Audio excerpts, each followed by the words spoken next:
so that you guys can actually hear us. So yeah, welcome back to the stream. My apologies for the audio issues. We will and are working on that continuously.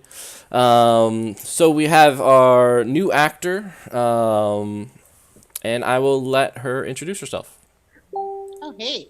CJ, I am playing Naomi. I'm the surfer person-ish.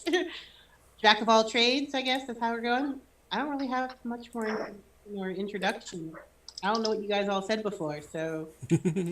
I introduced myself and they totally ignored my character like an idiot, so you're fine.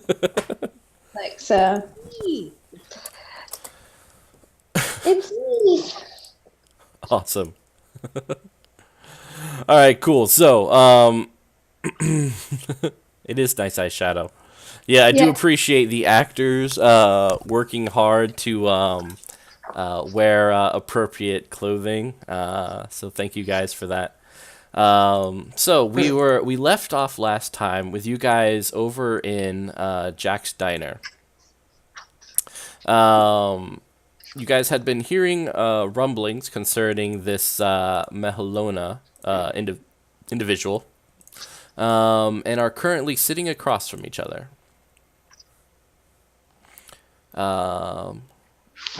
You can join in whenever you want. I'm just going to walk in completely drenched, clearly having just come out of the surf, and nonchalantly don't even care that I'm late. Just going to just walk up and just have a seat plop right down. Probably slide one of their cups of coffee away from whoever's closest to me, start drinking it.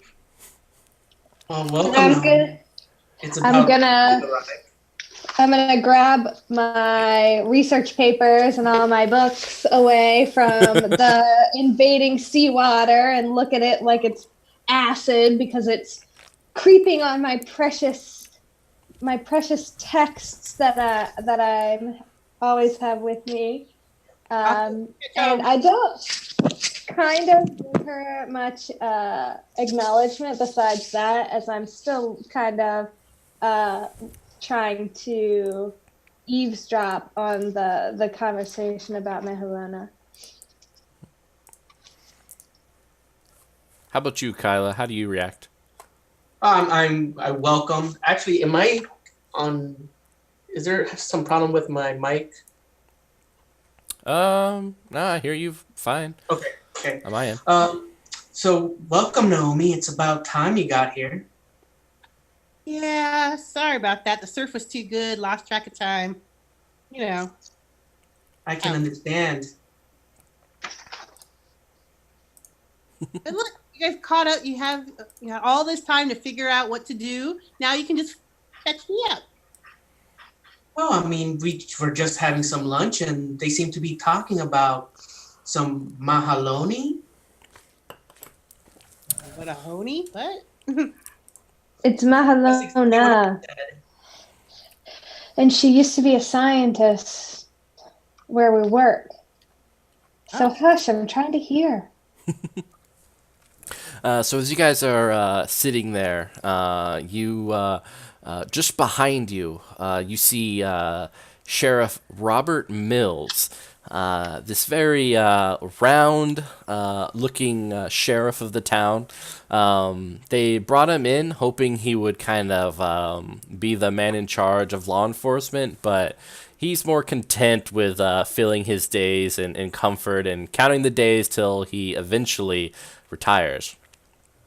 He's currently poring over some papers with who you guys recognize as Mayor Nalani Akana, sitting across from him, whispering. Every now and then you hear the name Mehalona passing between them. Toe. Well, if I'm Twitch, though, you're Twitch Toe.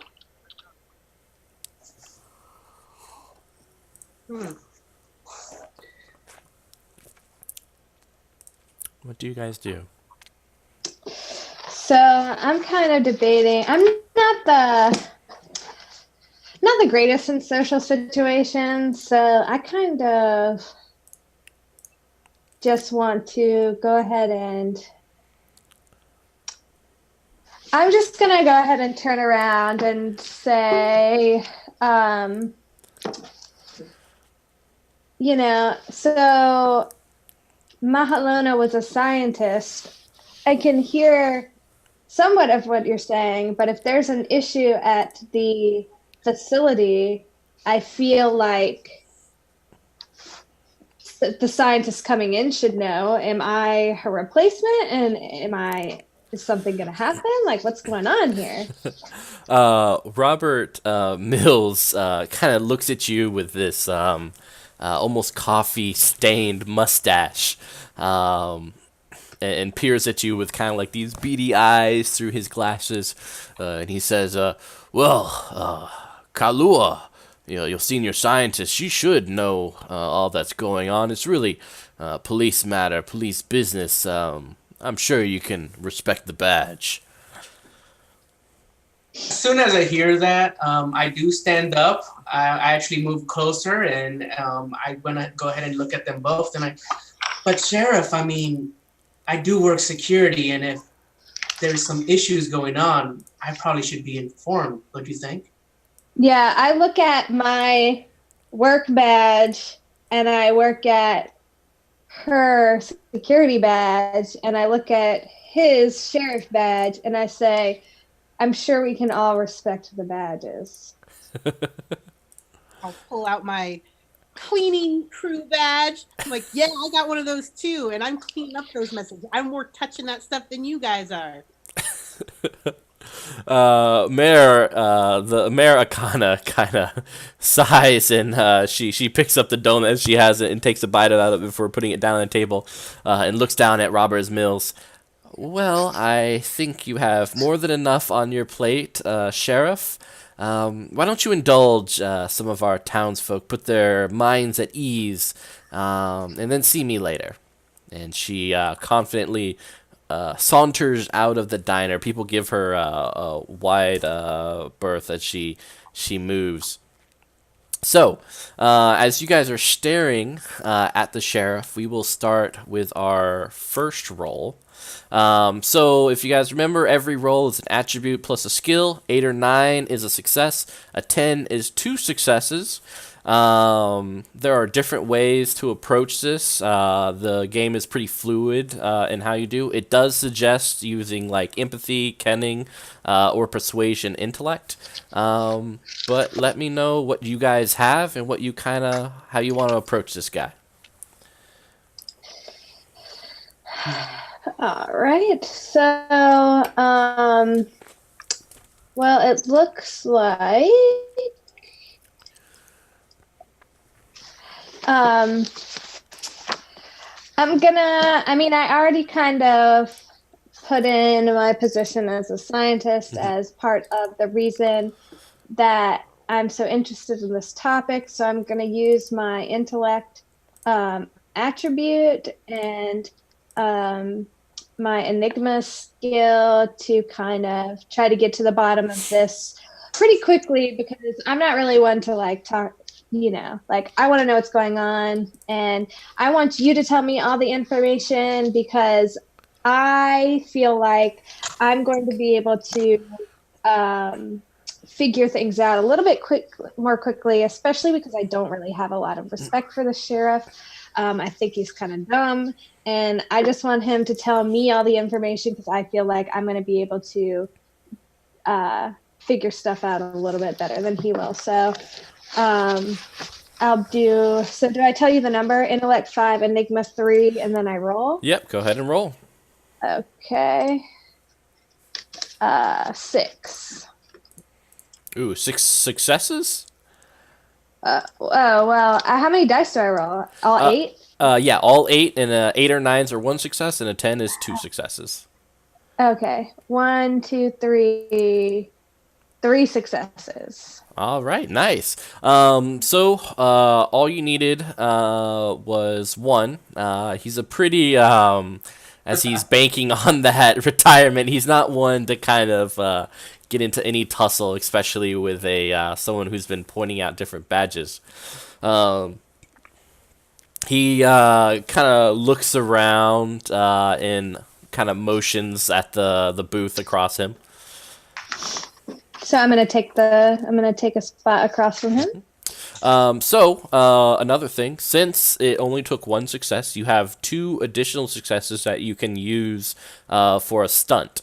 What you can do is kind of pocket that and use it for your next action. Basically, your confidence and kind of moving him to your side will give you a boost the next time you have to try to convince him or someone else. Okay, sounds good. All right. So he motions to the other side of the table and takes a sip of his coffee. Are the rest of you guys following? Oh yeah, Kayla is actually sitting next to the sheriff. Yeah, I just take a spot across from them. I'll totally follow. He looks very much uncomfortable being this close to Kayla. His shoulder, elbows awkwardly bump into yours as he takes a sip out of his cup. And he starts thumbing through some papers. I kind of grin and just put my hair, behind my ear. He's like, I'm not supposed to tell anyone this, but you made a good point.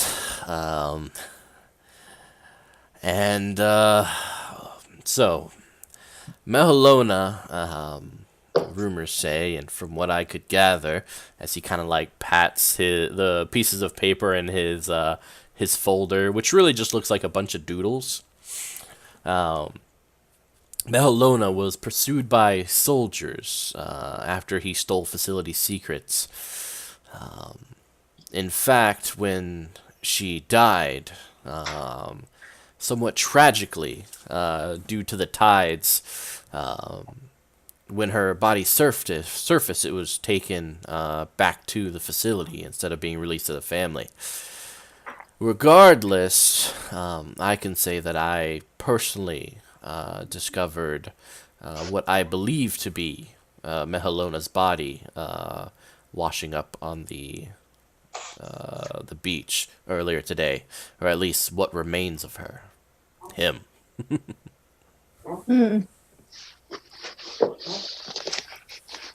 So I just kind of shuffle my papers, kind of in thought, and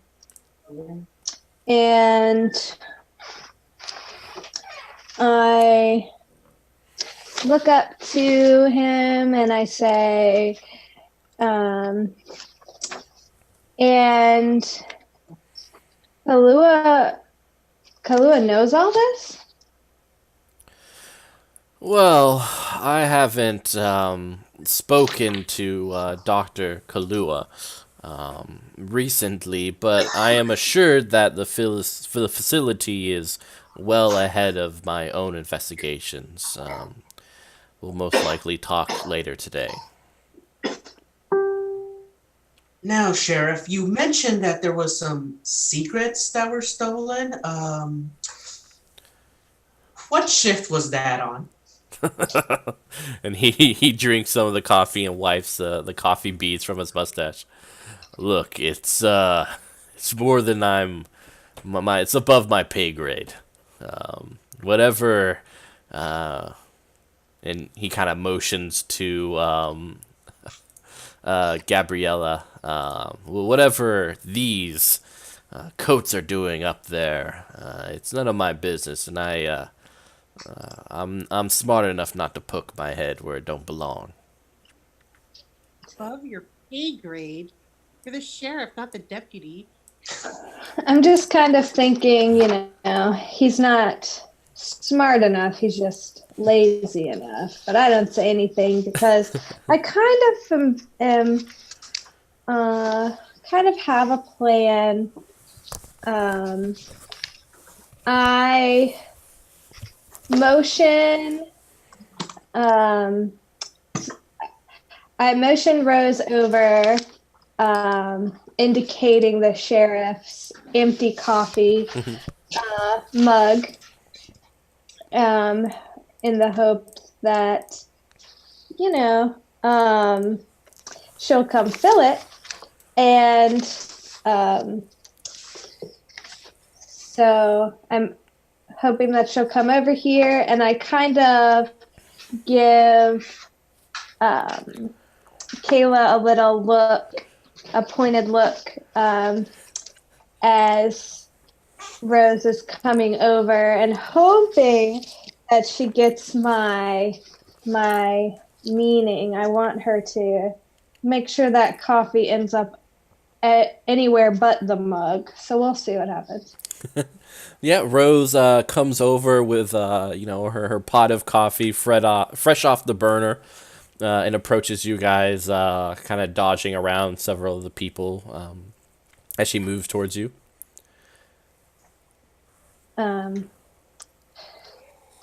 So, I mean, I guess I could either use my leftover, what did we call them? Stunts, or Kayla could roll. I don't know how you want to do that. So you can use your enhancements to set someone else up. So basically, the writers are very much impressed with the way your character has been moving the plot along.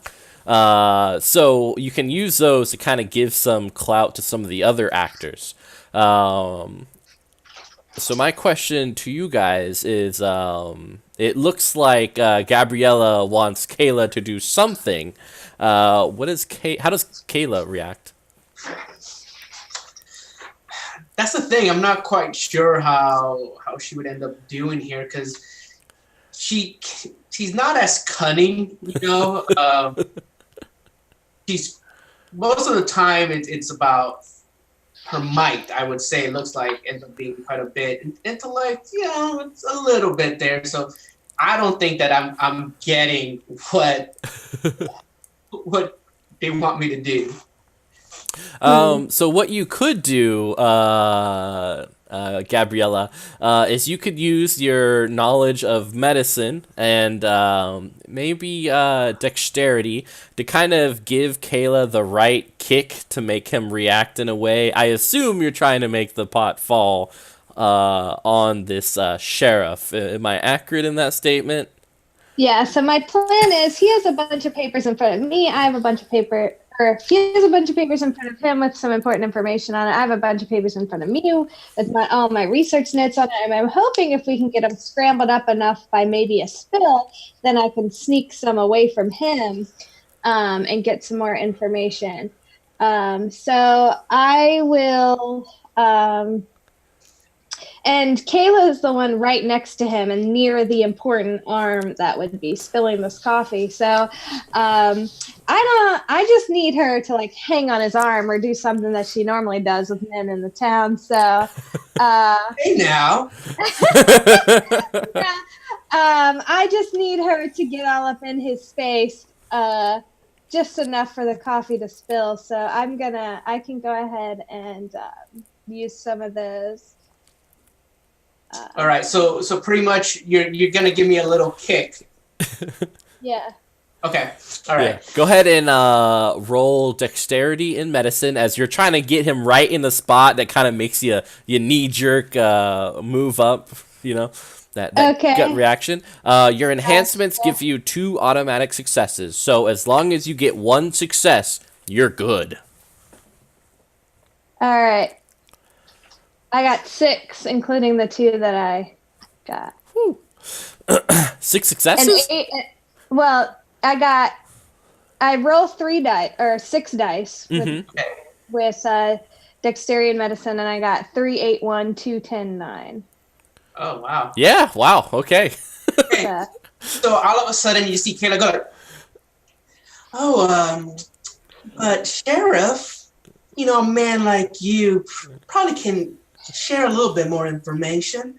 And then I go there and it's like, I just start getting closer to him because I see that he was nervous, when I sat next to him. And so I just want, a little bit more of that information. And then I get closer to the coffee and just gently, almost like I'm going to grab, but like tip it. Oops, I'm so sorry, Sheriff. And I get some napkin. I start pretty much in his personal area. Yeah. So now everybody's kind of scrambling. Yeah, he's got like his little handlebar mustache. He's like, whoa, whoa, whoa, whoa. And so he's kind of like protecting himself, and he's got coffee on him, and he's looking around. He's looking to see if anyone notices and sees his redness of his cheeks. I'm kind of moving my papers away from the coffee spill, but kind of moving some of his papers into my papers. I'm getting this information. And I'm gonna try to slow it down by trying to bogart the napkins to dry myself off. So like, standing over the napkins so the drying off crotch area takes longer. So it is a perfectly, well done scene, capturing the essence of a comical scene in the 1950s, as this person spills the coffee and hysteria abounds. The sheriff is moving about, looking around and brushing himself off, embarrassed that he has this coffee and it's scolding him. With Naomi kind of collecting the towels and napkins, and he goes to reach for them, and then he sees that the towel or the napkin dispenser is empty, and he looks around, and the hysteria, comical hysteria though. So you have these items tucked away into your folder. What are you guys doing now? So I want to leave as soon as possible because I don't want to give him time to realize that he has some things missing and, try to get them back from me. So I'm going to stand up pretty hurriedly and say, well, thank you, Sheriff. I appreciate the information that you shared. I will make sure to let you know if I notice anything strange at the facility. I'm trying to kind of appeal to him and the fact that he wants to be treated like he's a big shot, regardless of like whether he actually does anything. So I kind of, I'm like, I'll let you know anything. Thanks so much, and then I excuse myself because I've got some things to look over. All right, he very much looks focused on the wreck that is now his front shirt and lap, as he continues to desperately find napkins that always elude him in this small diner. Do the rest of you two follow? I see that he's going to say, well, Sheriff, I hope you can clean yourself up a little, and maybe next time we can go over more information together. And I stand up and I follow Gabriella. Like, oh, these napkins aren't doing anything. I gotta go. You're in a wetsuit. Like, how wet can you possibly be? You gotta make sure know where sand can get into sometimes too. Yeah, you know. I was like, I should have thought of that before I came in. I gotta go. So you guys all exit the diner. The kind of exasperated yell of the sheriff following you guys as the diner door closes, as you hear him say, "Where are the napkins?" And the bells on the door silences as you guys are out in the street. I do leave a tip for Rose, just so you know. Of course, yeah. she does, hold up the tips and put it in her apron. Good job. So I assume you want to look at these very interesting files. Yes, so I'm gonna, take him out and see what information he thought was above his pay grade, because I need to know exactly what's going on in the facility that I'm working in. Excited puppy. So as you're looking through this information, you see a name come up again and again on several of the documents. It is Jane. And it's, the name Jane. And it's never typed onto the documents, but it's always written on the side. You assume it's the sheriff's handwriting. But the information is a lot of speculation, really. It does confirm that Mehalona worked as a scientist for the facility. That officially, and you know you kind of get the sense of officially in quotations by the quotations he is actually written in around suicide by drowning. Um, and then it has 1952 recovered body with a question mark at the end. And then kind of like these almost what's the word? It fills you with anxiety as you kind of see the words, "What else are they hiding?" ... question mark. Does the name Jane ring any bells with Kayla? So you guys know of one individual named Jane. She has a full title, and that is Rambling Jane. She lives in a box in the alleyway behind Jack's diner. She's always done that. She's a pretty harmless person, never crude, never rude, and never violent. But she lives in this small little box behind the diner, and many of the employees sometimes kind of give her leftovers to keep her fed. Okay. Well, that's kind of important to know. Or like more of a Jane Doe kind of thing. I mean, we are still right here at the diner, so Uh-huh. we can just go around to Jane's box and see if she has any information for us. I'm sure that we can at least try to talk to her. All right. You guys make your way over to the alleyway filled with discarded burger wrappers and milkshake cups, a couple of wind chimes, and you recognize the cardboard box where Jane lives and her feet poking out of it. You assume she's sleeping. I assume. Not really sure what the protocol is on do I knock? Is it like it's a box? But I don't not really good in this type of situation. So As they're thinking about that, Kayla walks up, pokes inside, kind of taps on the box. Is like, Jane, good morning, Jane. As you touch the edge of the box, you look at your hand and it has like this, I don't know, jelly on it. Smell, make sure if it is just. It does smell somewhat of a raspberry type of scent. Okay, Maybe I'm at a little bit one more point. relieved, and I wipe it on my pants. You see her shift, and you see this disheveled face look at you from several newspapers as they fall from her face, and she peers at you with these wide blue eyes as if she's always been awake. Good morning, Jane, and how are you doing today? I'm doing fine. What are you doing here? I go and I reach into my pocket. It's like, oh, I'm sorry, I forgot where are my manners. I take a cigarette out. And it's like, I mean, I know it's you're waking up, but sometimes you want to start your day right.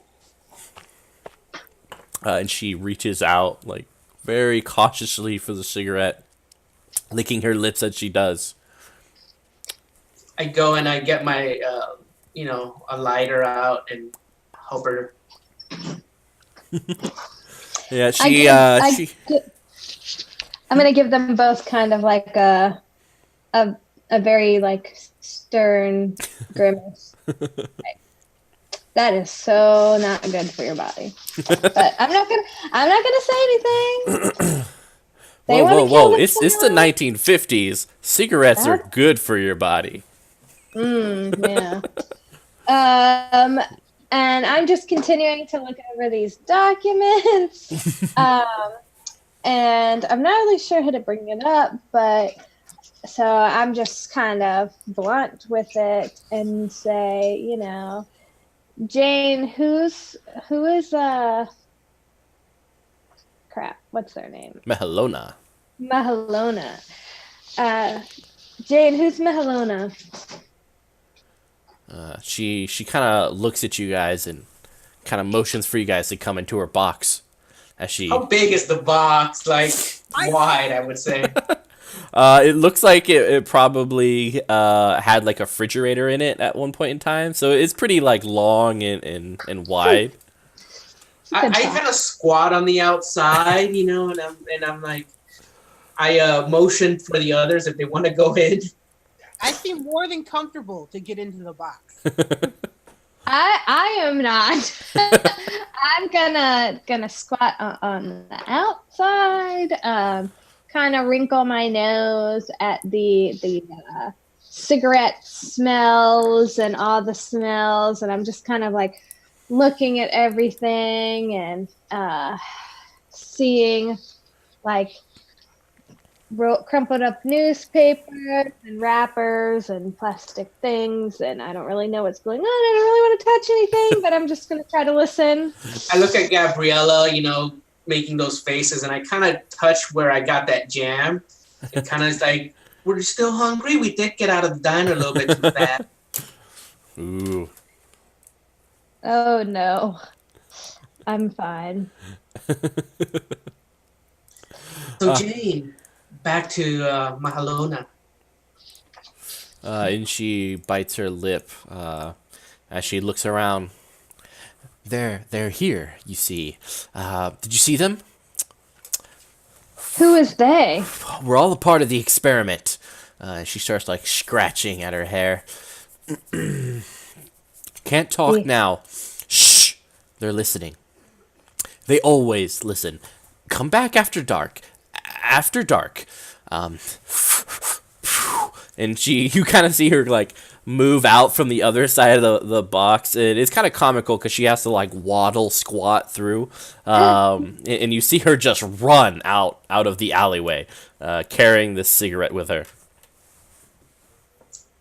She just went over Naomi. And they always like, what? Well, that was helpful. Well, we just come back at nighttime. I'm going to be coming this way before heading to work anyways. Yeah, that's a good idea, I guess. And it'll give me time to look up some of these inconsistencies because I want to know exactly what's going on in these papers. Excellent. So you guys head back to the facility or elsewhere, depending on what your job requires. And it's a pretty steady day. It kind of moves by slow like molasses, as you guys know that such exciting things are happening around you, but the mundaneness of life kind of takes the charm out of all of it. Maybe at one point in time you sigh and look out the window, staring at the volcano further along in the distance. I'm probably sleeping a little bit just because, since I work the night shift. Yeah, you're definitely taking that a wonderful nap. So you guys, we'll jump skip to about 6 p.m. We'll make it 6:30. The sun has slowly kind of shifted over the mountains, and it kind of gives this long shadow across the town. It's getting pretty dark. We'll jump over to Gabriella. Are you heading home? And are you walking alone or with someone else? Oh, no, I'm walking alone. I typically not a big fan of other people. So I'm going to be walking home, walking alone, kind of in my thoughts. The suicide by drowning keeps like popping into my head, and I just know that something's just off about that because I just know like the statistics for suicide are so like I don't even know if there has been anyone on the island that has ever. There have been suicides, of course, but I don't know if any of them have been by drowning. It just seems like not not a way that's usually done. Yeah. So I'm kind of thinking about that. Yeah, it's definitely odd. It definitely itches at the back of your mind as you're walking through the streets and using the street lamps to kind of pour through these documents again and again, trying to find answers. You feel like the hairs on the back of your neck stand on end as you come to this intersection. Across from you on the other side, you see three townsfolk. You've seen them before. They're definitely not strangers. But what's strange about it is they're all looking at you in a very almost passive, apathetic way. I mean, I have to go that way to go home. I'm not really sure what's going on. I'm more of like a look and assess before I act kind of person. So I'm gonna look and assess, try to deduce, and because I'm not the one to just immediately be like, hey, what's up, guys? Like How's it hanging? I'll speak when spoken to and try to avoid small talk, but I'm kind of, I'm a little freaked out because, there's just a lot of things going on in my head right now, like suicide, Jane saying, they're always listening, they're here, I don't know who they is, I started a new job, but my curiosity is way overpowering my anxiety and fear, and I will never walk away from a scenario in which I could possibly learn more. So I'm walking, continuing my walk. I gotta go home. All right. I don't know if it provides you comfort or makes you a little bit more, or provides you with a little bit more discomfort.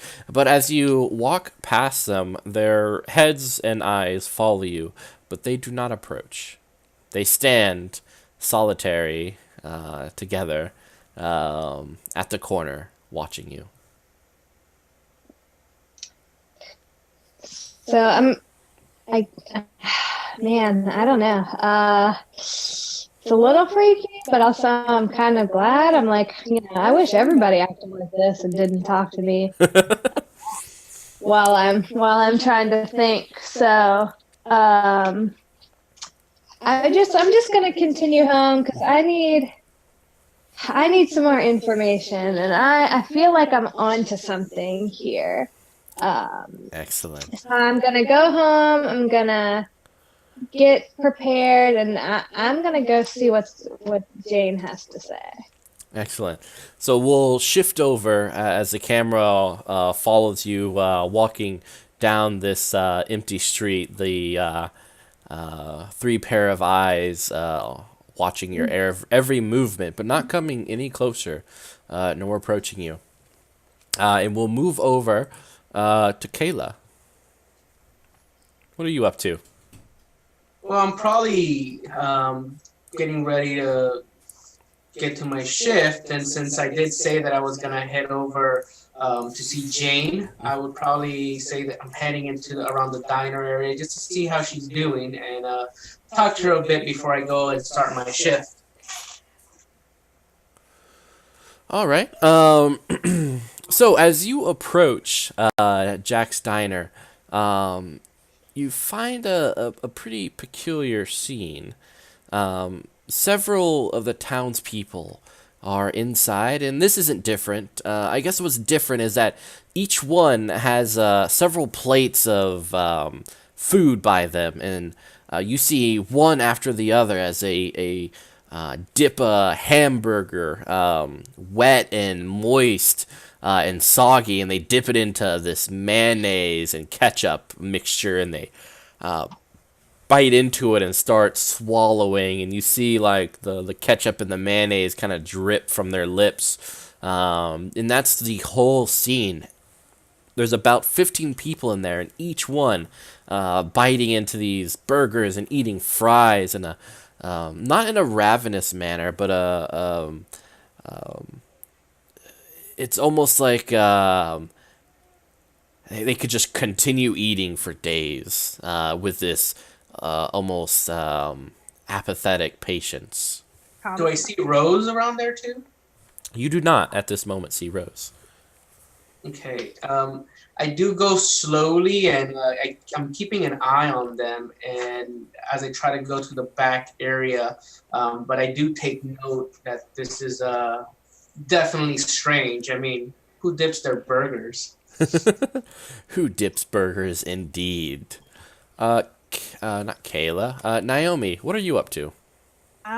Since I also work the night shift, since I am the custodian on that, Mhm. I'm gonna pop out of my Vanagon, my Volkswagen like minibus that's parked on the beach that I live in, and I'm gonna like lock it up and mosey my way towards the diner, because I too was planning to meet them to see if we could talk to Jane. Excellent. So as you're walking down the street, your eyes kind of drift over to the many apartments and homes that you walk by. It's pretty dark except for the solitary lights that dot the street every couple of yards. But you see a peculiar pattern. Left, right, house, left, right. Each house seems to have the television on in the same channel. And you see these the silhouettes of families or solitary figures gazing at the television. As you get closer to Jack's diner, you even see old man Ahi, who up to this very point has stood fast to the disgust of modernism and has refused to get one of those dang-fangled TV thingamabobbers. But you see him with his daughter, Lilione, as they are both bringing this TV up to his apartment. Another interesting thing is that Ahi and Linoe, they never talk anymore. But yet, there they are, together, with this TV, heading up to his apartment. Does it look like they're struggling carrying it? Like it's heavier, unwieldy? Somewhat. I mean, he is an old man, and as I can relate, the back hurts. Okay, I'll start taking 2 stairs at a time and try to catch up with them and be like the friendly, helpful neighbor to help them carry it up the stairs. All right, you skip up in a very refreshing and warm way to greet these two, and they both in unison place the TV down and look at you. Wow. Evening. I just thought I'd help you carry that. It looked like it was a little bit heavy burden. And they pick up the TV and proceed to move, not acknowledging your assistance at all. Rude. Okay, I'm gonna stand there and watch and see how long they let me watch without saying anything, just to ascertain the situation, because that seems odd. And I feel that a small voice inside you hopes they respond, but they don't. He opens the door to the apartment, and they move the TV inside, and the door closes.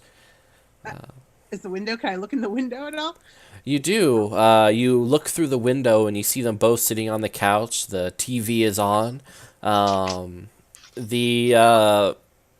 Currently, it's showing American movies, but then every now and then you see them switch the channel to a news coverage of the recent earthquake and increased activity of Mao, which is a local volcano sending up smoke. The weirdest thing about that is that they didn't have to adjust the rabbit ears on the TV. That's pretty quick for the 50s. Mm-hmm. Okay. I just turn around and walk befuddled down the stairs and going towards the diner, I suppose. All right. So we'll say, by coincidence, happy stance, but really it's because the writers feel that you guys should all be in a scene together.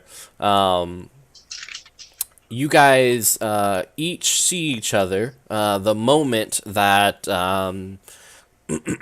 what is it? Kayla is poking his head into the alleyway right next to Jack's diner. So Naomi, you kind of walk up the street and see him. And Gabriella, you're walking down the street away from the facility, and you see, your companion Kayla poking her nose into the alleyway. So I just go ahead. I just give her like a quick wave. Don't say anything, because I'm gonna talk to her when I get a little bit closer. So I just put my hand up to acknowledge her, and she sees that I'm coming, and I'm gonna continue and walk with her into the alleyway to talk to Jane. All right. Naomi, do you say anything? Naomi kind of just starts to trot a little faster to try to meet them, like in a quicker, like halfway there.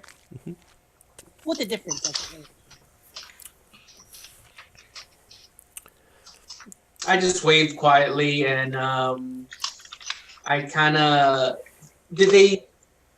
what direction were they coming in? Did they pass the front of the diner as well?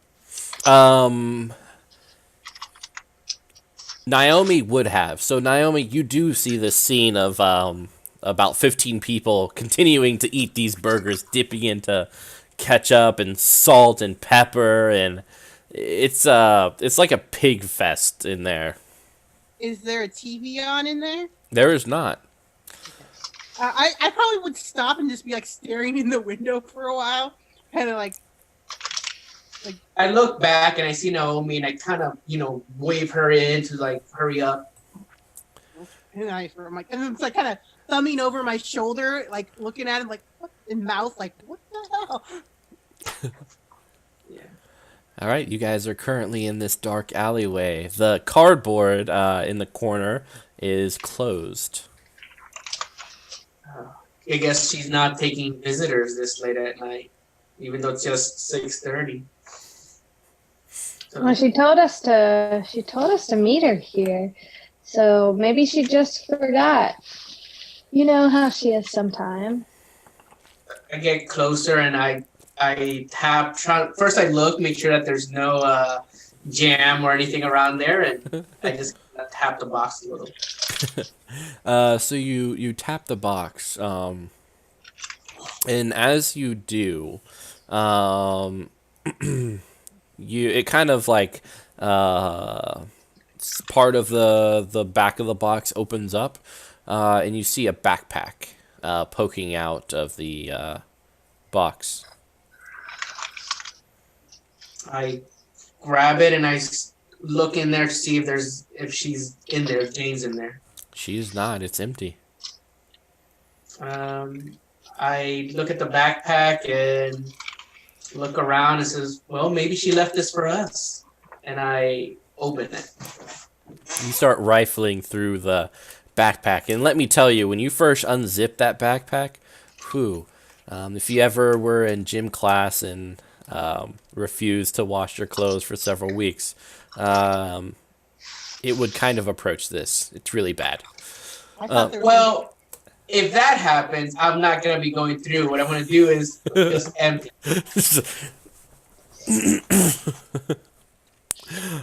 So out come several torn clothes, a small sleeping bag, a crumpled pack of cigarettes, this almost mucus-like substance, which kind of plops on the ground.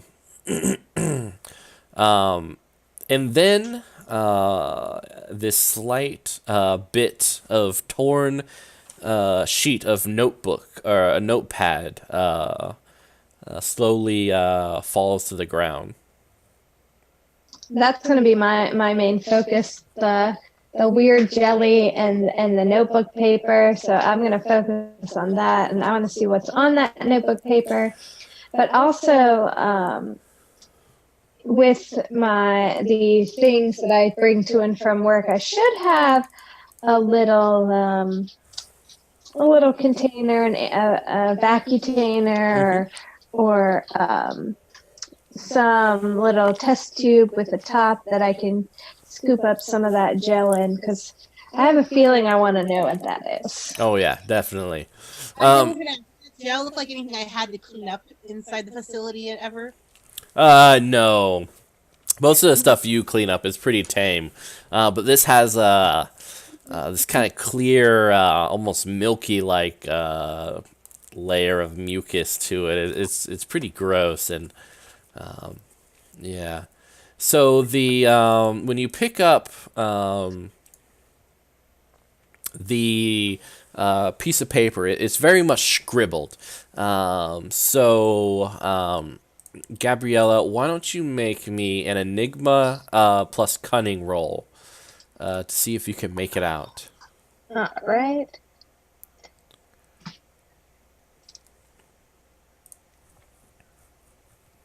And what are successes one more time? Successes are an 8, a 9, and then 10 is 2 successes. So I just have 1 success. All right, that's all you needed.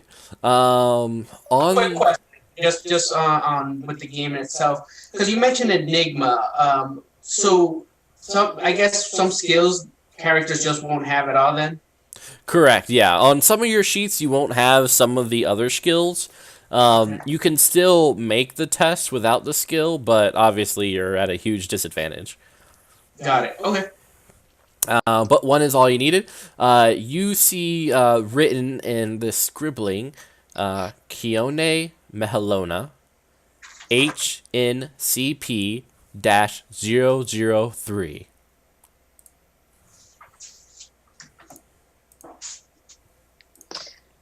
All right, so I pretty quickly can commit that to memory. That's something good about myself, but just in case, I'm gonna put that in my bag, that piece of paper in my bag, and focus on gloving up and taking a sample of this slime, for lack of a better word. You guys see the scientist slowly take some of this mucus and put it in a little container and put it in her pocket. That for a midnight snack for later? Hardly. Don't you think we need to figure out what's going on here? Well, I mean, if you tell me what you saw in that paper, perhaps. So it says Mehalona's name and then a series of letters and numbers, which I'm assuming is like an ID code, access code, or password of some sort. So I think that numbers ring a bell to Kayla with the facility or anything like that. So I put the what was I said written in chat. If everyone, if you are looking, you can reference it. Cool. But I know Gabriella, you definitely know this. Actually, everyone but Naomi would probably recognize this, and Naomi might if she's ever a curious sort. But it looks like a document ID, like a case number. Okay.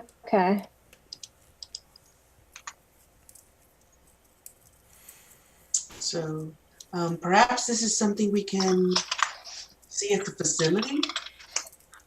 Yeah. I'm kind of mulling over my, because Kyoka is very by the book, so I'm not sure she'd like me just putting in this random file code into the computer. But if we can, well, wait, there's no computer since the 50s. Those are foreign things. I'm from the future. No. So since this is a file code, as long as we can explain why we're here, which is pretty easy for myself and Kayla, since she could be doing a security. Well, I guess it's easy for all of us since you could be cleaning up as well, Naomi. So I think we all have our reasonings why we'd be in the facility. I think we need to go in there and look up this file number or this reference number in the files. So Quick while I agree, yes, I agree. And that milky snot is, yeah. There was some weird stuff happening on my way here. Yes, I actually wanted to ask out of character. If the thing that Gabriella just put in the little container, did that look less similar to what they're dipping the burgers? No, no. While the this is kind of unidentifiable. Okay. You've never seen something like this before, but what you saw in the diner, that's definitely ketchup and mayonnaise, and maybe someone added some mustard to theirs. Can you tell why the burgers were soggy? Like what caused the sogginess? Well, so the diner has always had pretty soggy burgers. Okay. Is there specialty? Yeah, these look like they were especially soggy as like, you know, instead of drying the burger at the end or taking care not to have the oil drip on the bun, they just kind of slopped it down.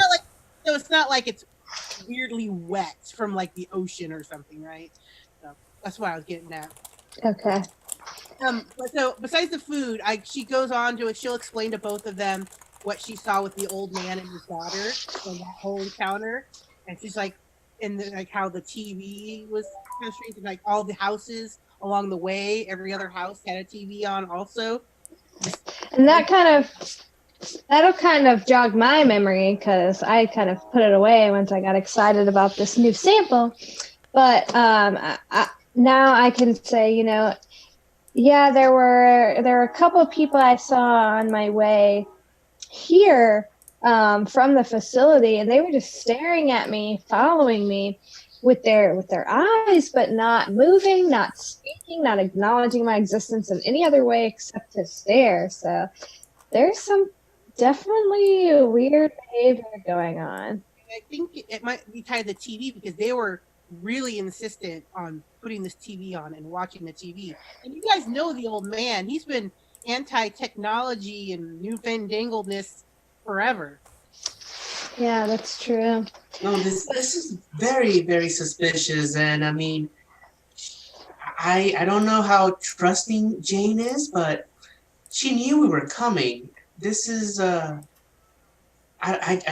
don't know what to think. I mean, should we go back to the facility? I mean, you just came from there, Gabriella.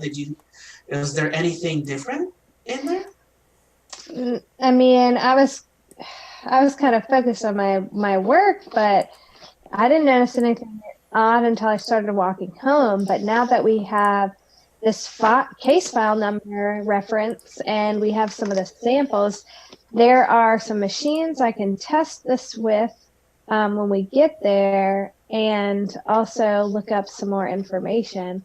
But like you said, Jane was kind of expecting us. As far as I know, she did run off.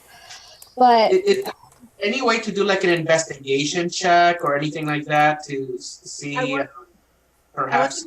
I was gonna crawl in the box and like look at the top of the box and see if there's any like mad scribbles or something. So that's let's look at your sheets real quick, see what you guys got. And also, so remember, you guys have your trademarks, which are very helpful to be used. And I know you guys are like you're being very great with the rolls. But if you can always decide to fail a roll to get a rewrite. So something to think about. But let's see, Kayla.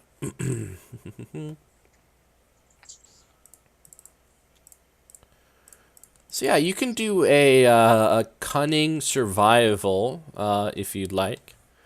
Sure. To kind of look about. So that's I have a 2 survival and I have 2 cunning. I have 110, so that's 2 successes, and an 8, so that's 3 successes. You guys roll, man. What is this? What is this? So as you're looking around, trying to figure out exactly what happened, you do see something slight in the cardboard. It looks like, and as you move forward and pull it out, you notice it's a fingernail, as if someone was dragged away. Oh. Well, I think I found our answer. And then I point to the area to show the other 2. Uh-oh. That's not good.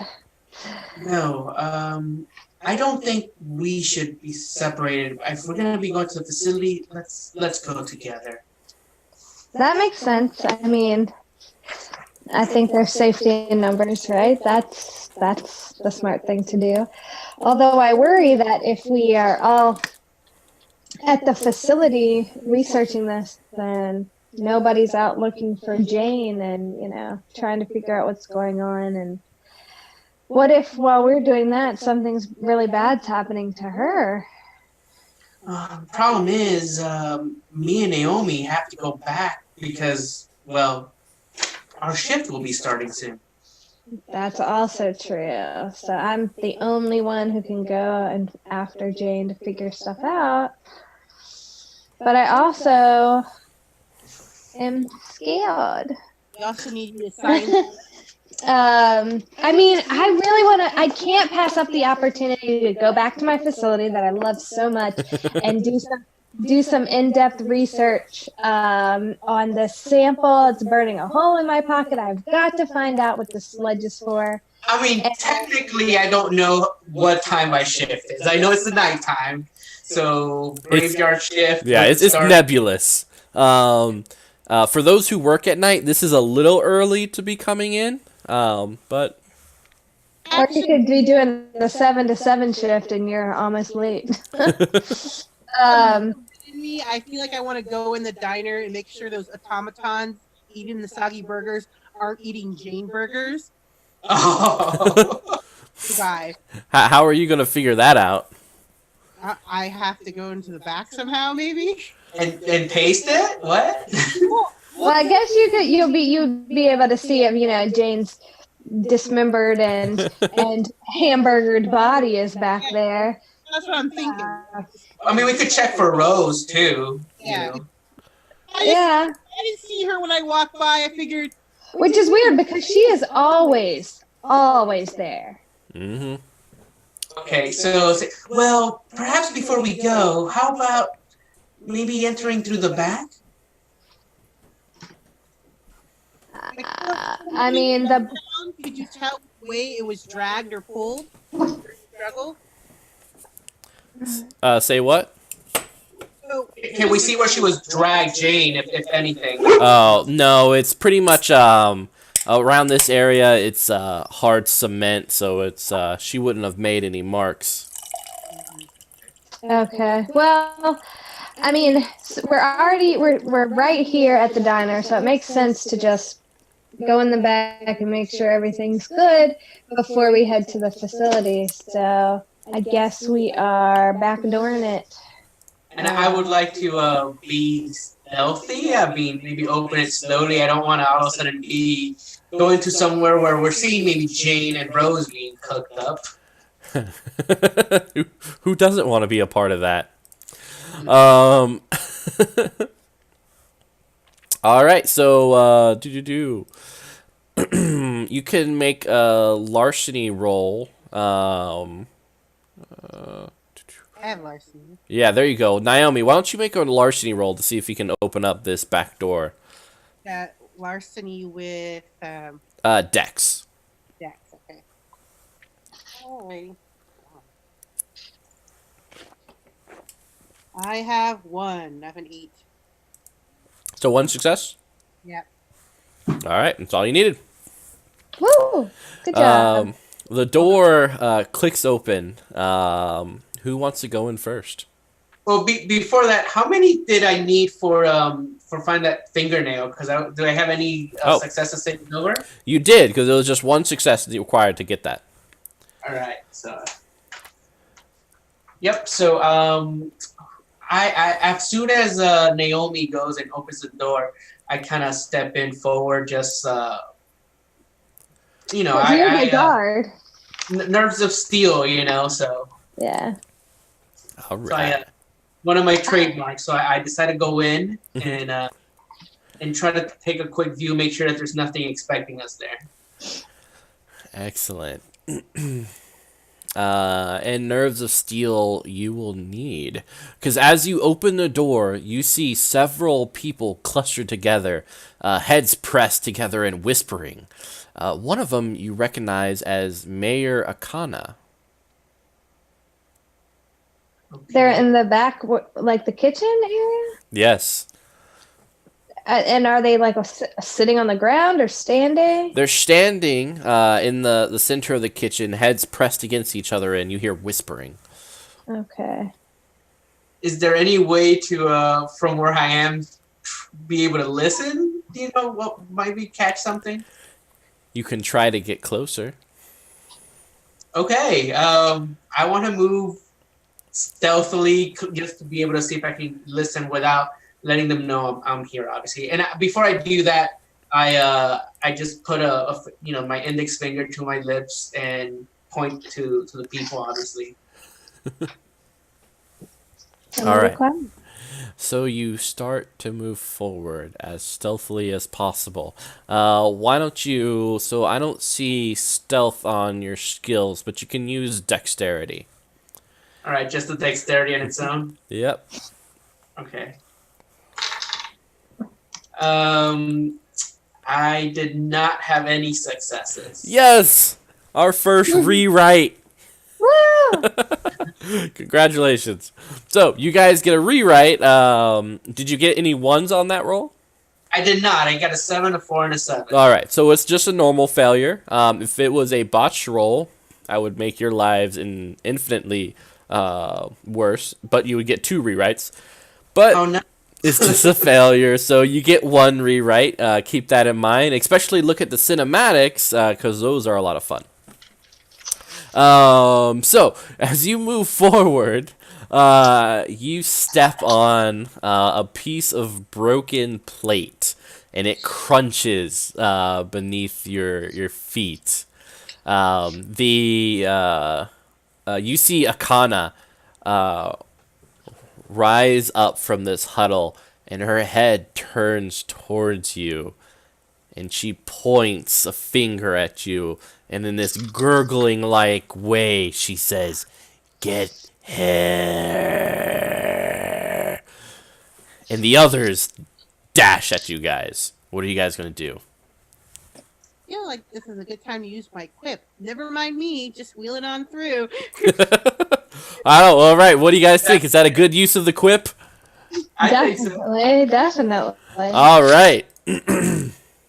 So, because you use a crit, your next action, you get 1 additional dice. Whenever you repeatedly use the same quip, you get 1 additional dice added on. So the first time it's 1 dice, second time it's 2 dice, third time it's 3 dice. So try to use that quip again. So, you guys...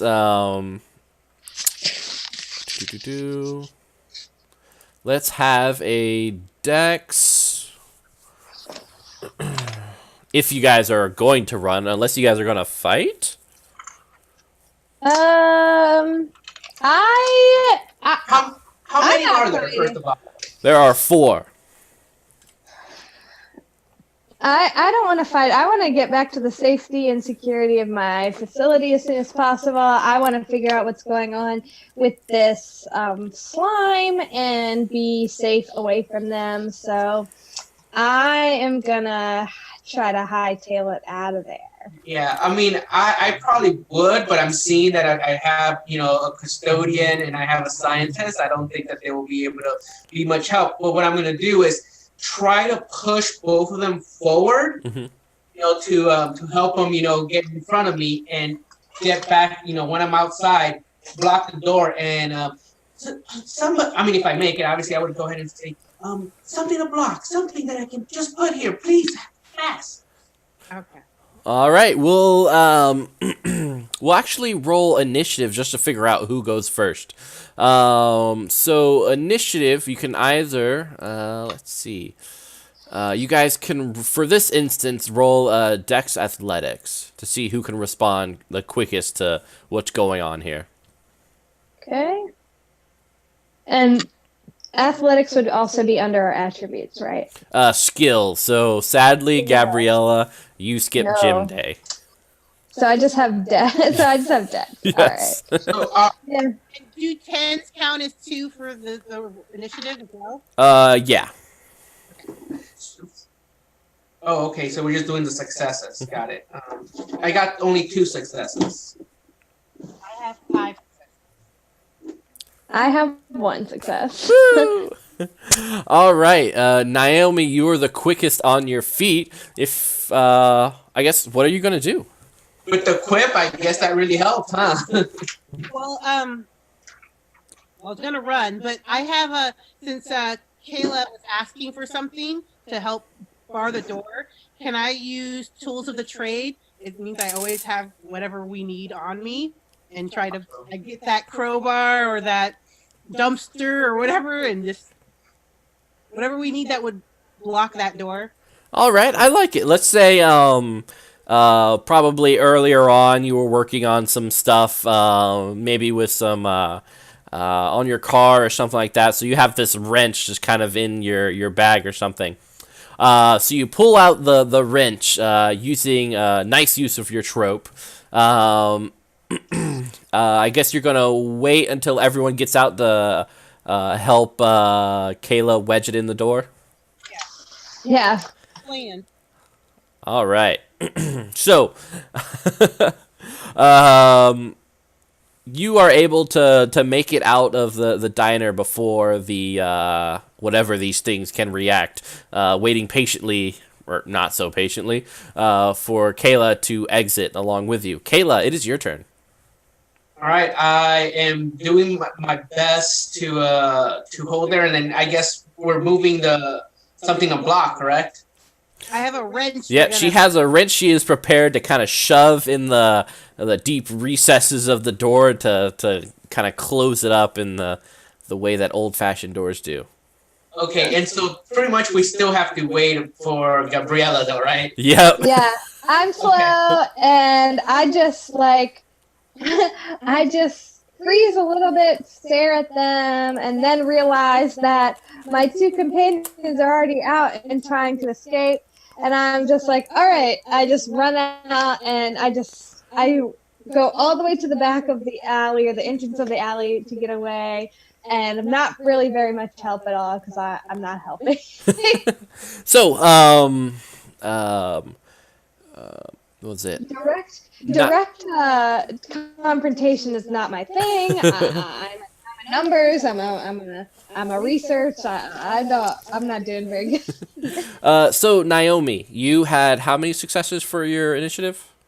5. 5. So, because you delivered a quip, and you got you got 3 successes.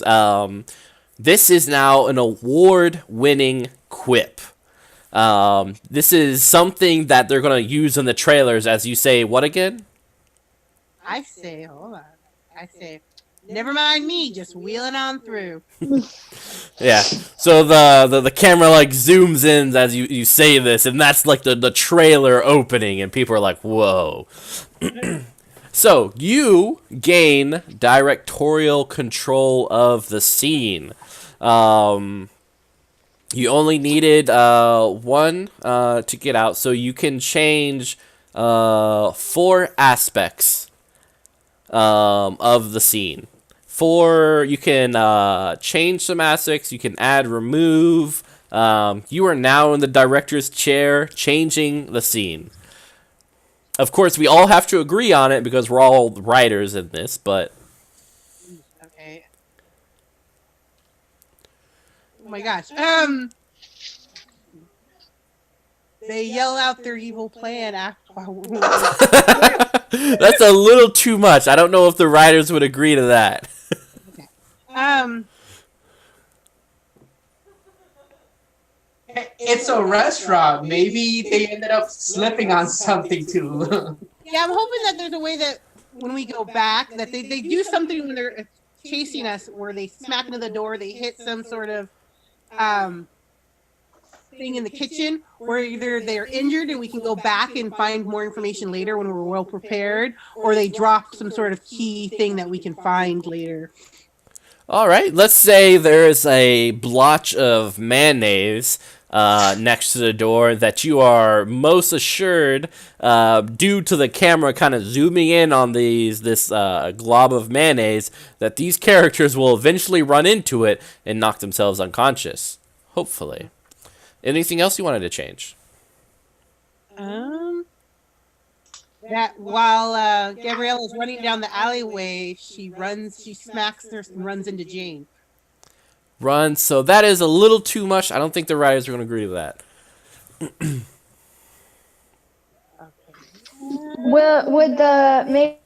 Would like we be able to see when they all turn to us? Maybe if their eyes are different.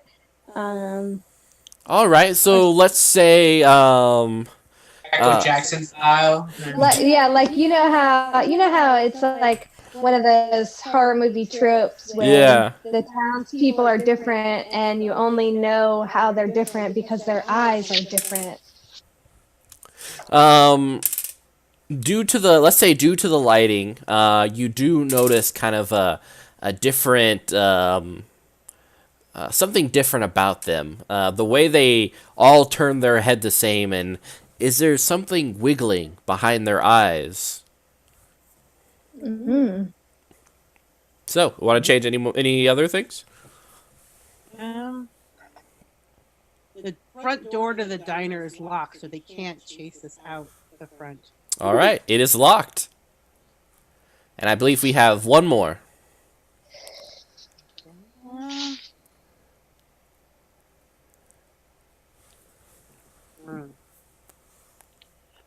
We heard what they were talking about before they noticed us.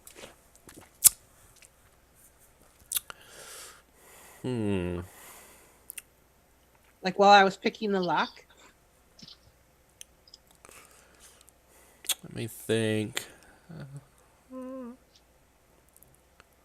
So as I was like getting close, we heard some of it before I stepped on the. Yeah, let's say as you guys were getting close and such, you guys heard 5 left, 5 left, 5 left, 5 left.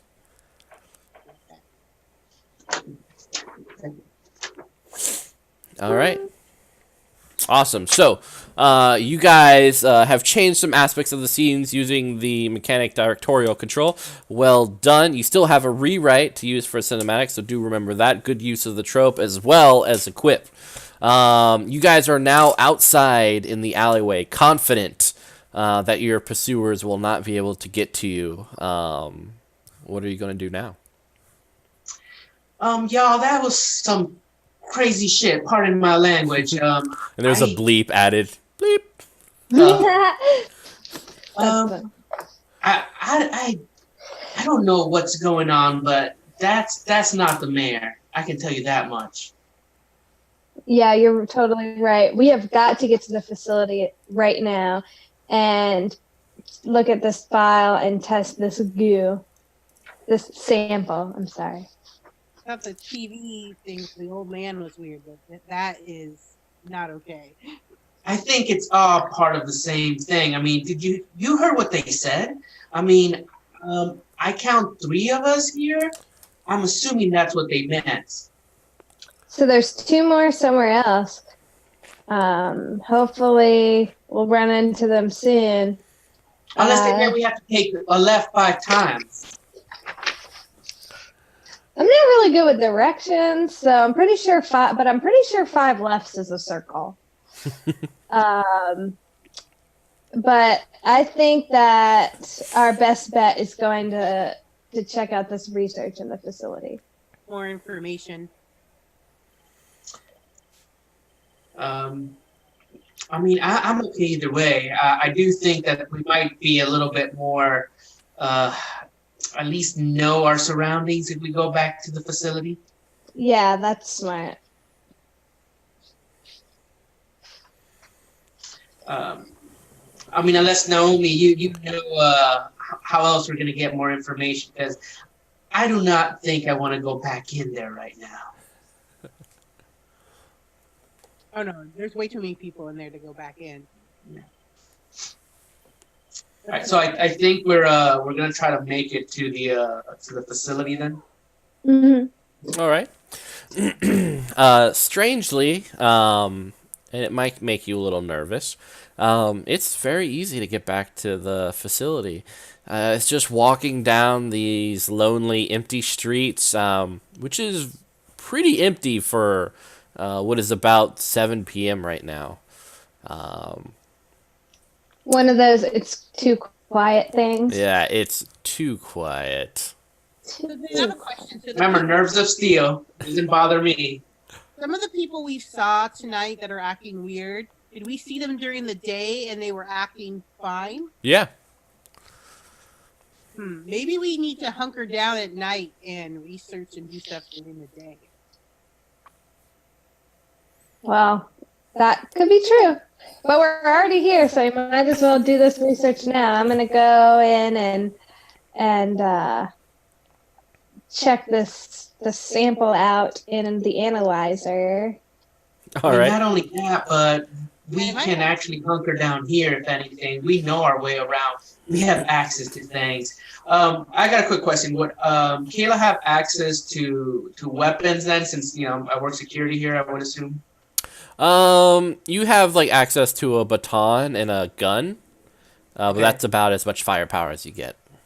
So I would probably say going to the location to get those items. But you do know there are other security guards who would very much question your need for additional arms. It's my beat. So you I've guys, never doubted your ability to kind of. I don't really doubt your ability to talk your way into getting what you like. So that's fine. I think you can do it. so you guys enter in the facility. We'll first go to Gabriella as she starts to examine this strange substance. So you can roll intellect and science. This is your thing. All right. Yeah, this is my thing. So, I'm gonna glove up. I'm going to follow my procedure and protocol according to my institution. I'm going to take a sample of my let's intellect 5, science 5. So I'll be rolling 10 dice, and I'm going to put it in the individual. Put it on the paper. Put it in the test tube. I'm going to put it in a few different analyzers, just because I don't know what I'm looking at, and I'm going to smear some on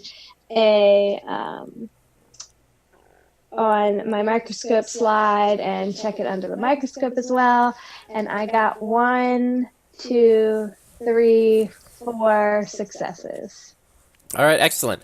So for this one, it was a difficulty of 2 with 1 complication. The complication being that your advisor would, of course, walk in and ask you what you are doing and why you are doing it.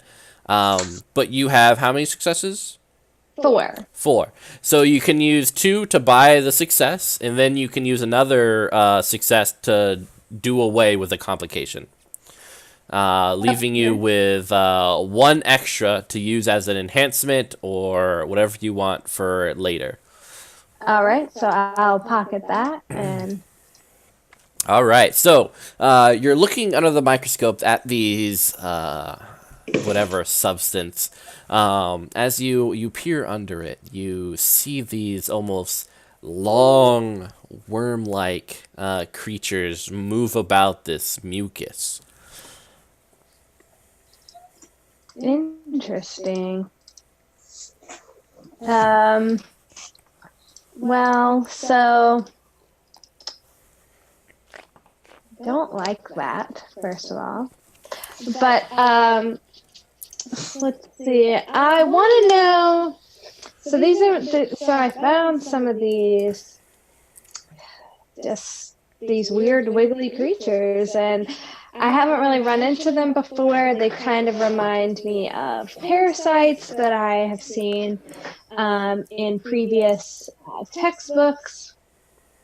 But I know parasites usually act on a specific route on, how they get in. So I need to know what they are attracted to, I guess. So, All right. Going to start running tests concerning all the different things and see what it kind of reacts to.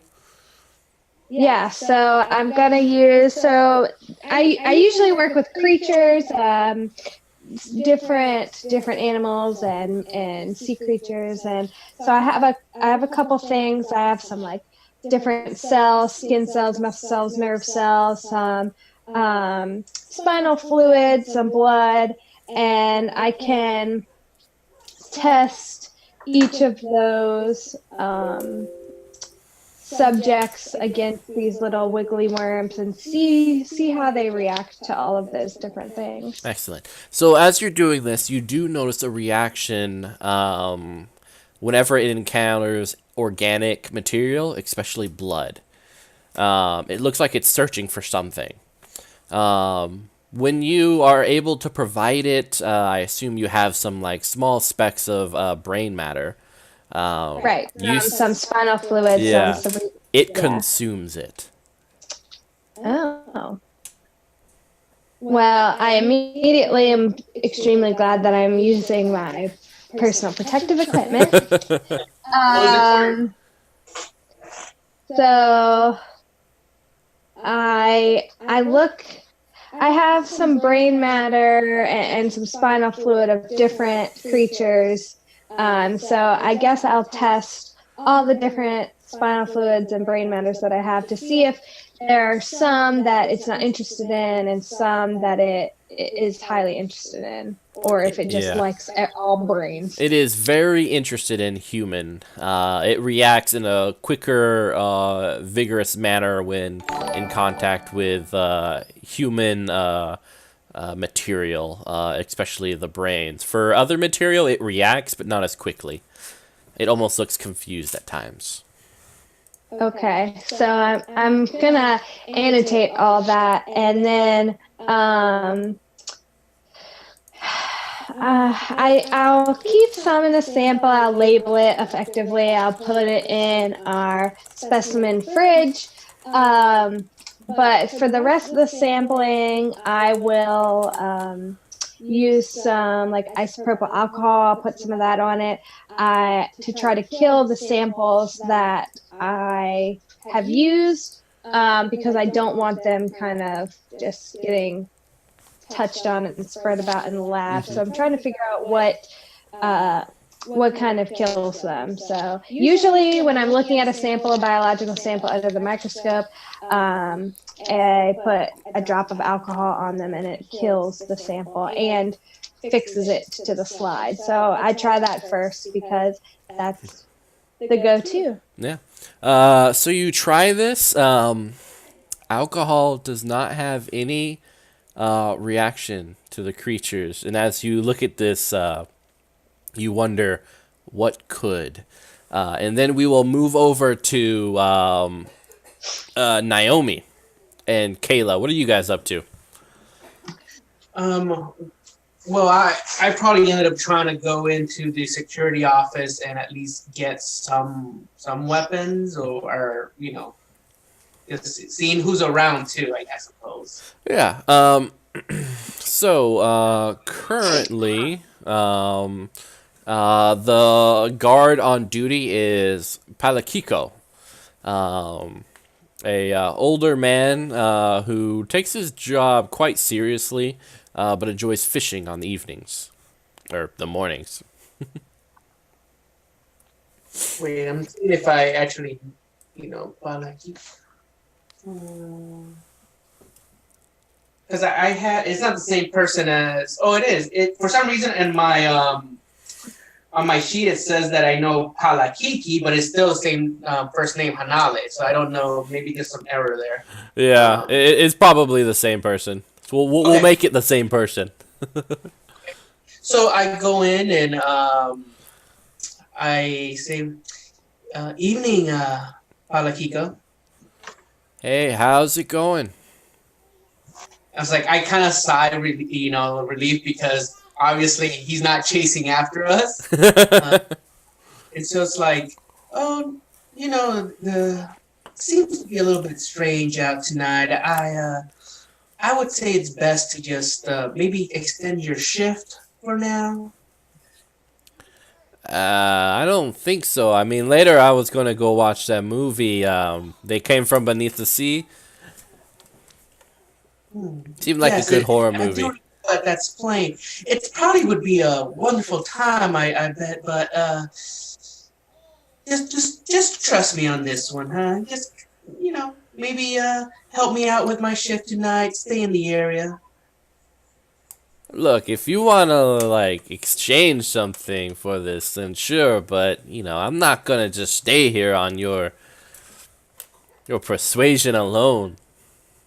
What does it mean when it says with my connections? In this case, it says work favors. Like what kind of? So you have done something for this person a while back. Maybe you covered a shift or something, but he does owe you a favor. Okay, so I'm like, let's just say that debt will be paid. For when I took your shift, I just think tonight would be good to have a second man on board here. Oh, I see. Well, so you can roll persuasion plus presence. You do get one enhancement due to the favor. I don't think you have persuasion, so you can just use presence.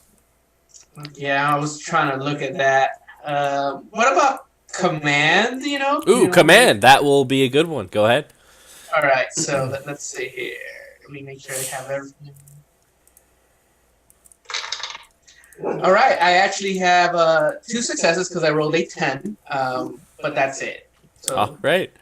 That's one more than you need. So because with the enhancement, you actually get 3 successes. So you have 2 enhancements or stunts to use for your next action.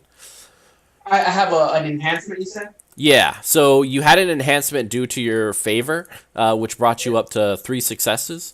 Okay. And it only required 1 success to get past this guy. Okay. So I guess, and I still am adding the successes I had previously. So right now I have 4 successes. Is that correct? Successes. So that was another scene, so it didn't carry over to this one. Got it. Okay. So yeah, he agrees. He's like, okay, I mean, this makes us square. Oh, of course. And I try to go ahead and it's like, well, I think it's a good time to make my rounds too. And so I just go and see if I can grab some equipment just to go out. Am I able to grab the gun and the baton? You can grab a gun and a baton. Okay, and I can do that. She died, that's why. I look at Naomi and like I kind of nod at her to make sure that that she's gonna be coming along. I was just gonna grab a mop and bucket, and maybe like a quarterstaff, like the heavier mop, right? You can just follow, like the whole time, like if you're just mopping behind me. Yeah. Yeah, that's smart. Because if I'm being motioned to follow, then I will. But my other plan was I was gonna try to go to the file room, like the archive, and Oh start yeah. work, Yeah. emptying waste baskets and dusting or what have you, trying to get that file. Well, I would assume you probably would have told me about that. So I'd say it's like when I nodded to you is pretty much for you to lead the way, since you should have access to a lot of places because you're the custodian. And at this time, I'll come around the corner. I'll have grabbed a little container, like a little equipment.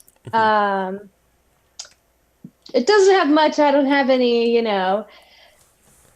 any weapons really. I mean, I have a scalpel, so I guess I could do something with that if possible. But I just have my little bag with me, and I'll have grabbed the samples out, and I put the sample on the slide and the samples that I've worked with in a biohazard bag, and I'm bringing it with me because I don't want anyone else to be affected by this, and I haven't quite figured out how to render them useless yet. So I want to. Do you have a flashlight, like a heavy duty flashlight? Bring that, because they said it was in the eyes, and they're we only noticing it at night, so maybe they're photosensitive. Is that a word, science? that, yeah, photophobia is the word of, sensitivity and dislike of light. And I'm sure Kayla has her military grade. Of course. Yeah, so she can have that one for us. I have a pen light, but that's just more for assessment and diagnosis than anything.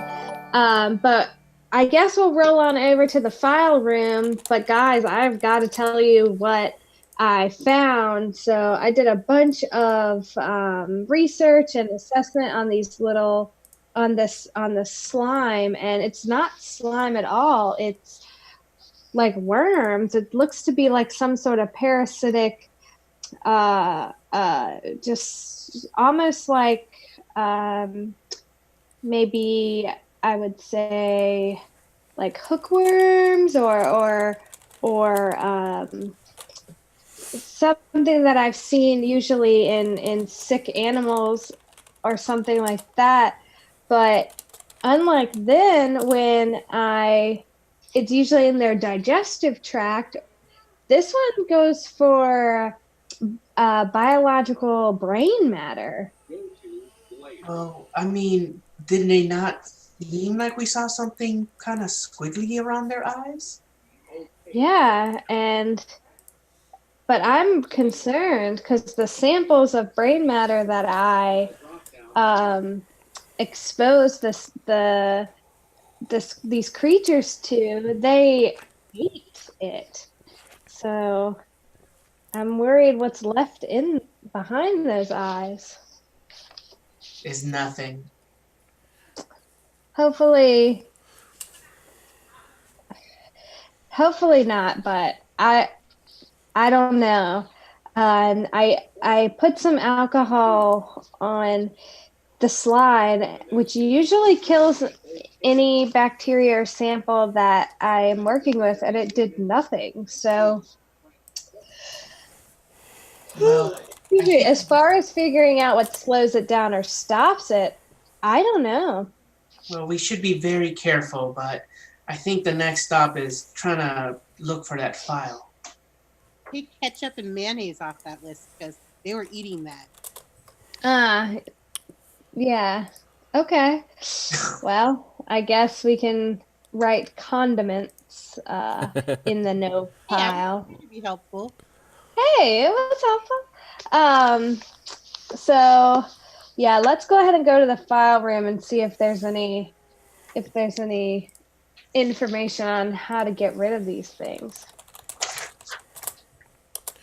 All right, you guys head over to the file room.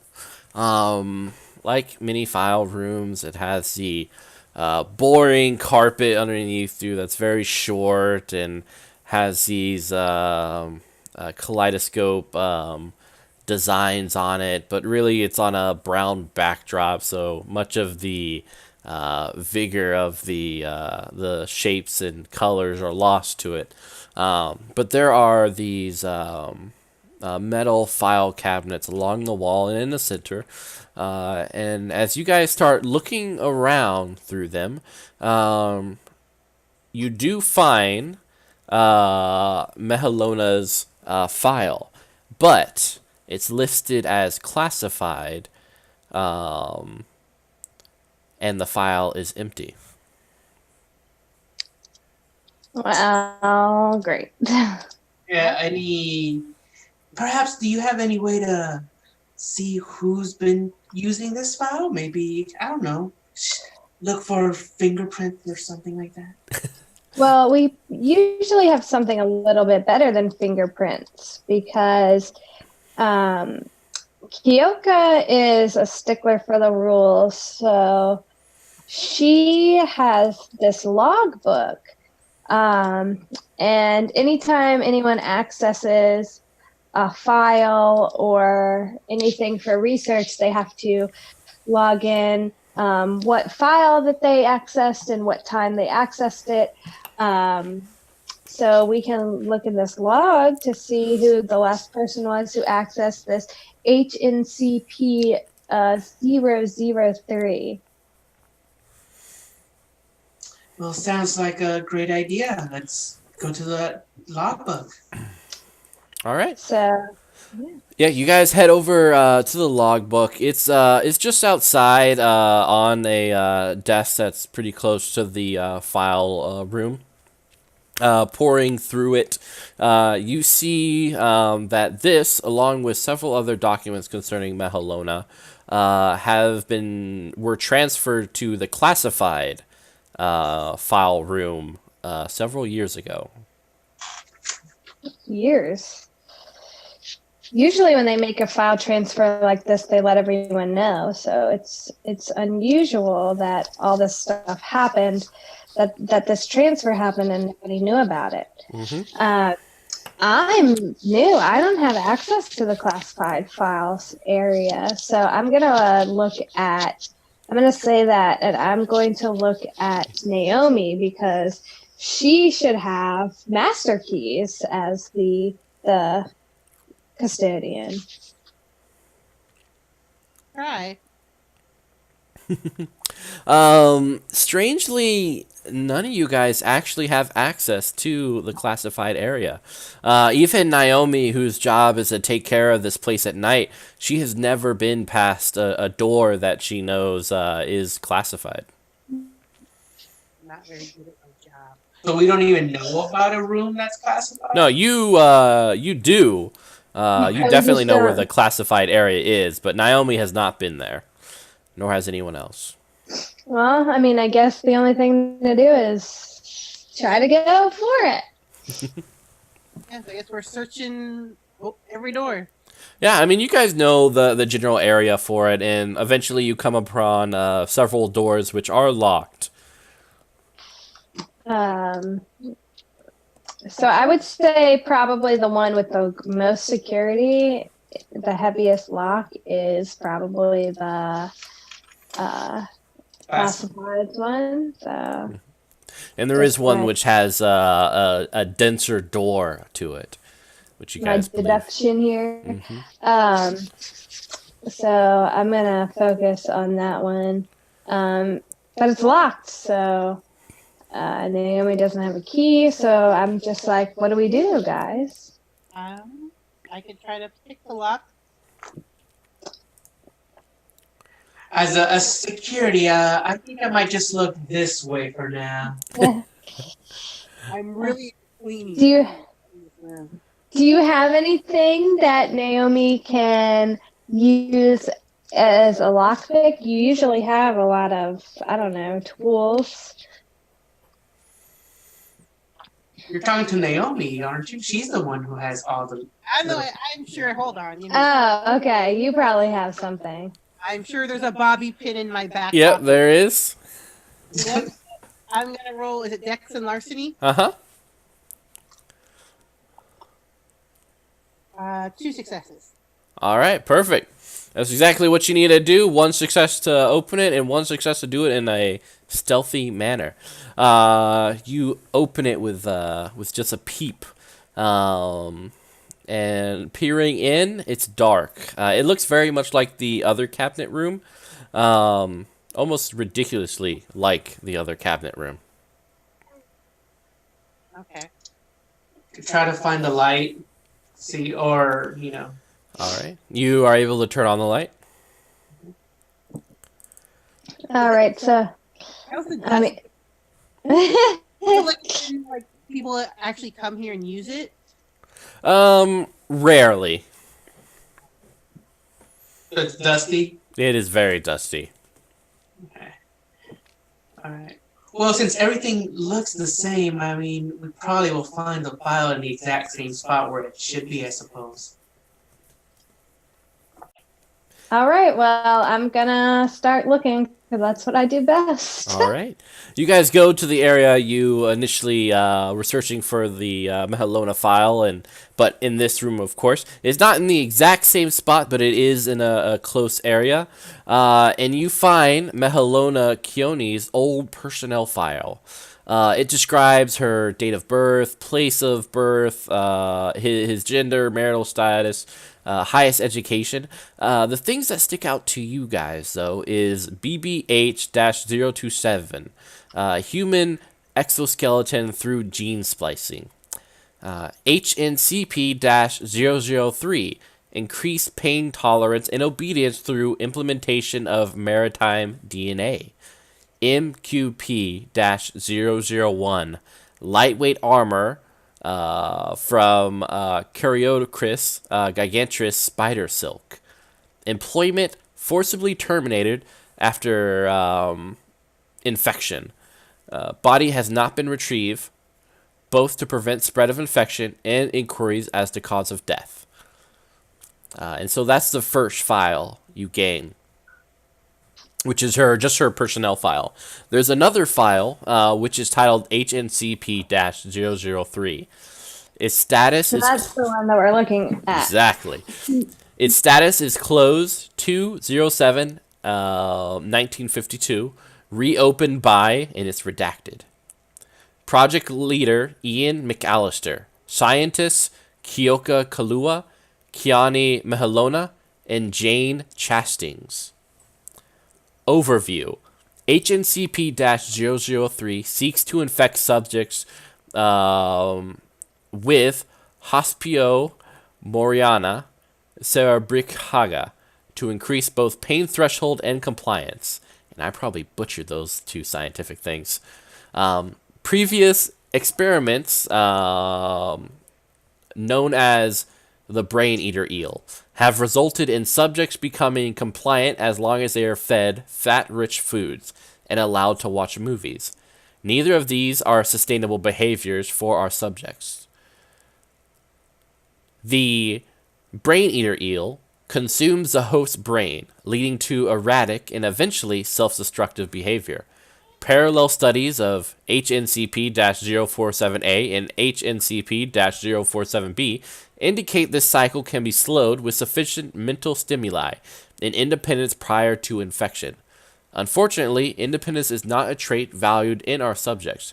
One incident involving Dr. Johnson's running study, HNCP-053, suggests the brain eater eel is vulnerable to smoke. Likewise, a trait we must seek to remove before subjects are sent into combat situations. Hey, didn't your coworker, security guard, say he wanted to go see a movie?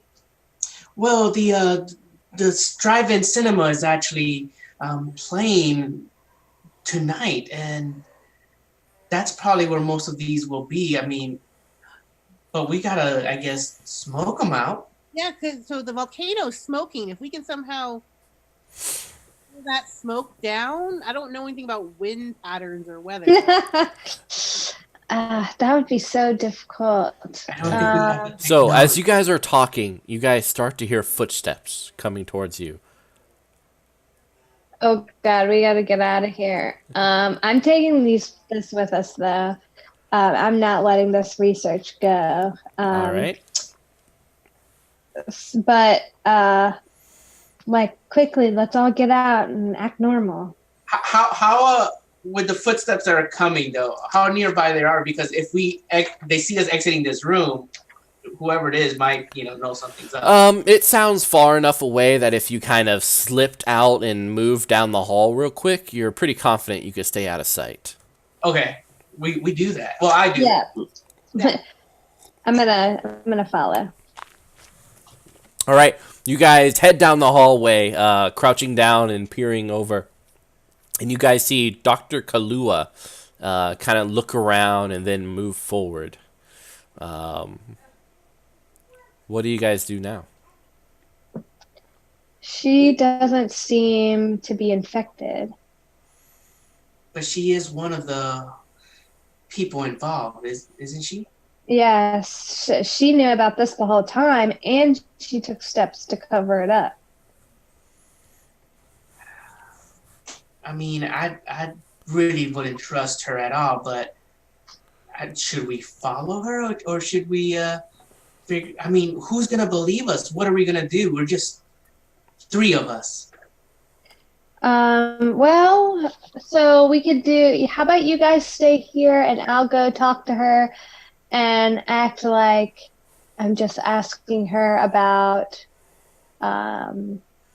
some generic science thing, and I'll see how she acts when we kind of surprise her near this classified area.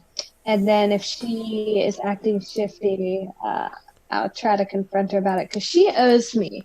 She hired me personally, and she said that, if I were to come down and work at this facility, then, she would owe me big time. So we'll see what happens. Let me just go have a discussion with her.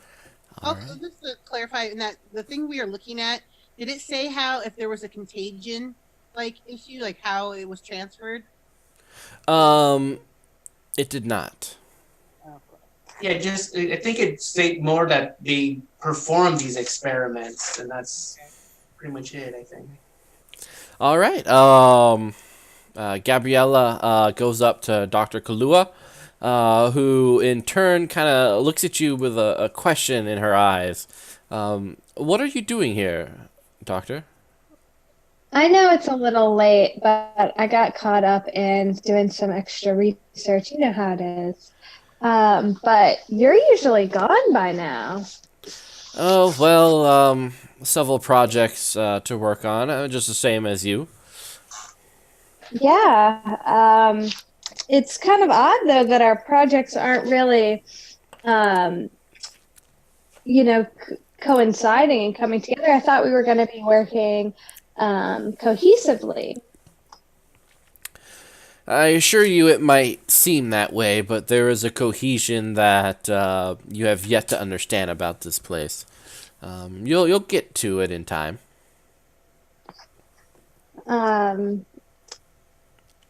Did you need anything over here in this hallway? I thought this was like old storage and stuff. No, I thought I heard something and just wanted to investigate. My office isn't that far from here, but seems all is clear, so maybe it was just you walking by. How late do you plan on staying here tonight? I don't know. I don't really have, very much to do this evening. I did hear that there was a pretty interesting movie playing tonight, so I might leave to catch that. It came from beneath, or They Came from Beneath the Sea. Who's to say? I'm not much of a movie enthusiast, but you're young, so go and enjoy. You shouldn't be out here anyway. Yeah, it seems like a pretty interesting movie. It's like kind of about these things that come from the ocean and kind of invade. That's pretty silly, isn't it? Yes, I agree. Most movies kind of exaggerate phenomenons we have witnessed in nature. Yeah, kind of like like parasites, right? I feel like you're walking around an issue you want to talk about. Is there something the matter? I wouldn't say anything's the matter, really. I just feel like you brought me here. You're no nonsense. We'll put it on the table. You brought me here personally. You know, we've been friends for, or at least associates for quite a while, and you requested me personally for this, but I feel like that only got me so far. I overheard some issues that the mayor and the sheriff were having, and it seems like our research is, I would say, spread beyond this facility. I see. Well, I assure you, what has been done, there's nothing we can do. What is occurring, God save us. And what to do now is to be careful. Do you understand, Doctor? I understand that there have been some people who aren't as careful. And I have a feeling that there aren't many of us careful ones left. But I think that if you care at all about this island and its inhabitants and doing the right thing, then you should have some sort of knowledge on how to control it or stop it. Go ahead and make a manipulation roll. All right. And can I add my work favors? So You can, yep. Okay. So manipulation 2, and I'll add my work favors for 3.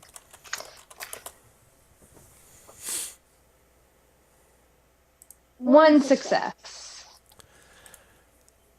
She sighs. Look, I really appreciate everything that you've done here.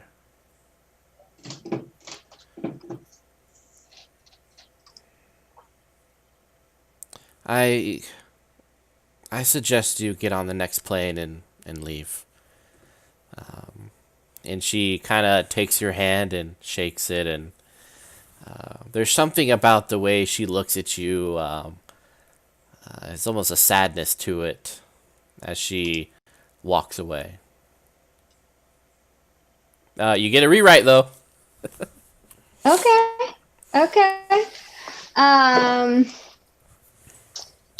Let's see.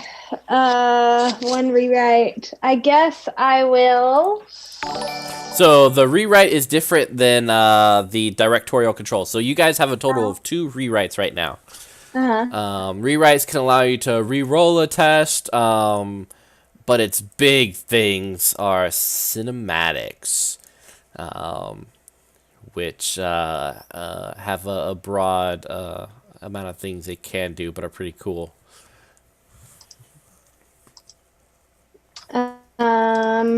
Okay, so let's see here. I can, yeah.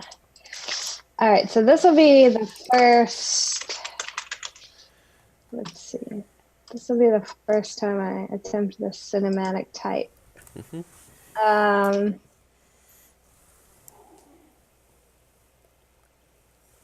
Okay.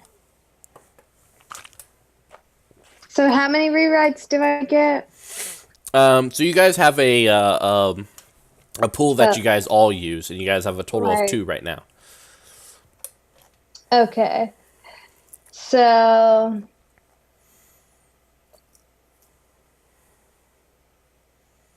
we can do a rewrite to try to get her on our side, or at least and help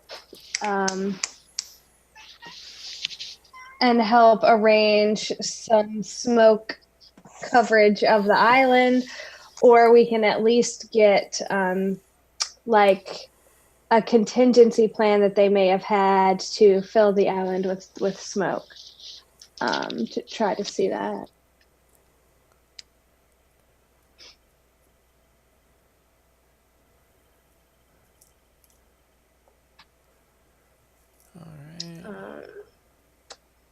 I think that's the, let's see. I just hope her handshake wasn't her trying to turn you to patient 0 from the mainland. I know, right? I'm like, ugh, I wish I had my gloves on. Should wear gloves all the time. All right, so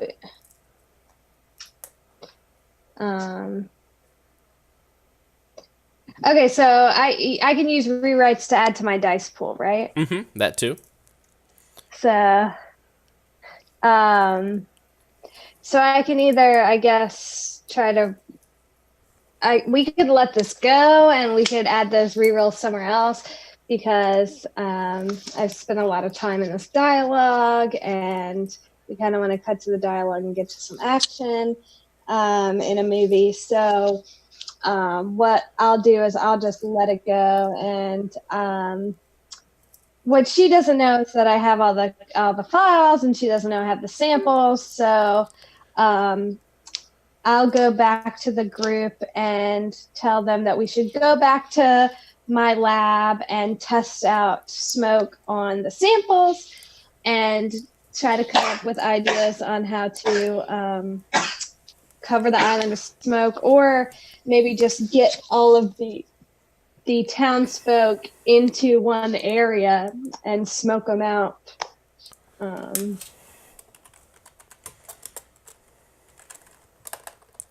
All right, so you guys head back to the lab to first test out the smoke. Lighting a cigarette or doing the scientific way, you guys just do discover that the parasites die when exposed to smoke. Of any kind? It has to fill up. It has to be breathed in, and surrounding the creature. So if there's just smoke in the area, it won't do anything. But it has to kind of rest upon the. Okay, so it has to like envelop them. They have to envelop Smoke those. bombs and raid a beekeeper. The most smoke I've seen has come from the volcano and from Lil Noe's garden, I guess I'll say. But I don't think that first of all, I don't think Lily Noe would like us raiding her garden, nor would that produce enough smoke to kill all these creatures. So I think that the volcano seems, I won't say impossible, but improbable, because I'm not quite sure how we would manage to get the smoke to. I mean, if it explodes, we're all dead, which is Pompeii all over again. But I'm not sure how to get the smoke to envelop the island. But I don't know. Maybe you weren't far away with the smoke bombs. Maybe the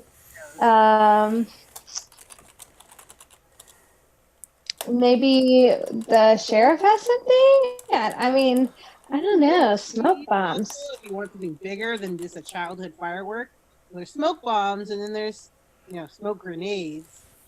Or how about a controlled fire? Like when they burn garbage heaps and things like that in a controlled way. That usually tends to build up a lot of smoke. So we're not burning the whole island, but we're setting off strategic points. As they're talking about that, I get my cigarette pack too. It's like, and you said smoking was bad for you. Is that a quip or is that just a good line? That was not a quip.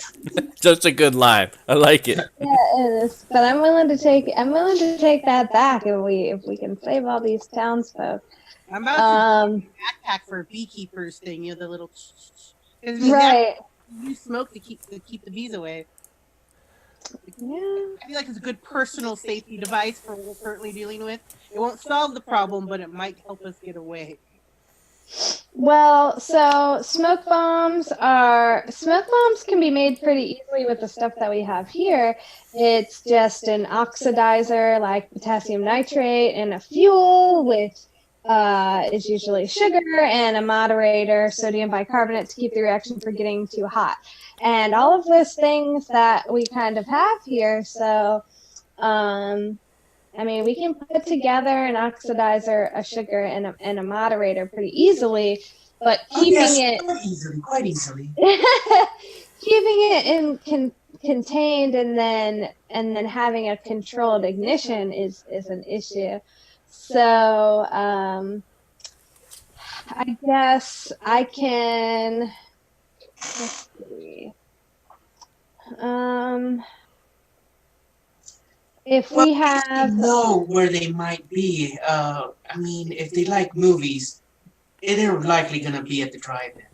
Right, the drive-in, and then we saw a lot of them at the diner. They're still there because those are the two things it said they required was a lot of fat-based foods and distraction in the form of movies. So the drive-in is a really good idea, a good thinking.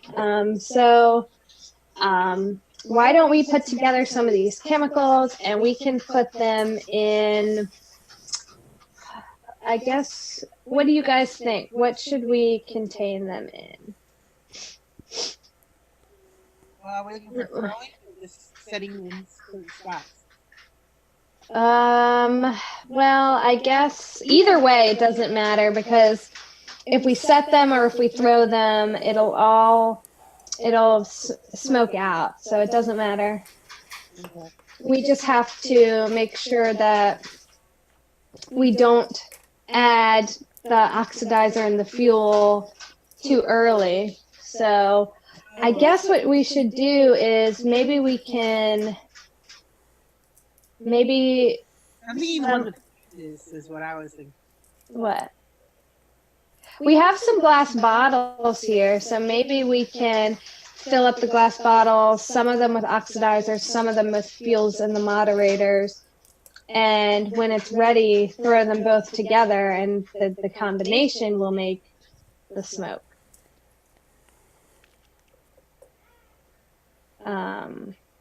I just stare at Gabriella because, I have no idea.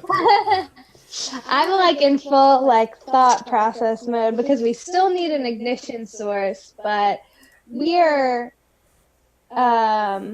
you still have your lighter, correct? How would I be able to smoke without my lighter? Okay, we got that, and I will grab a little ignition device that we usually use for the Bunsen burners. Mm-hmm.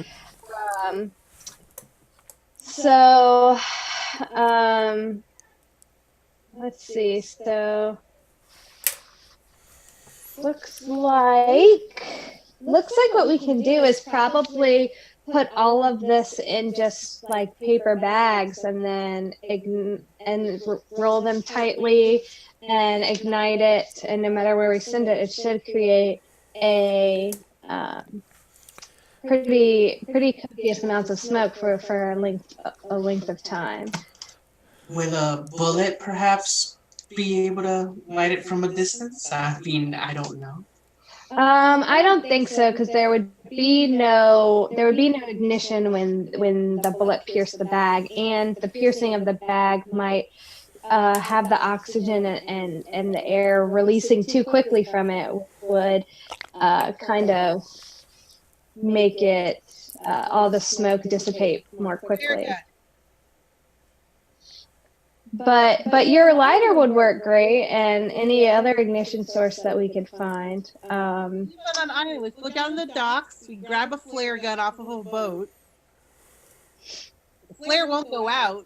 It's a flare.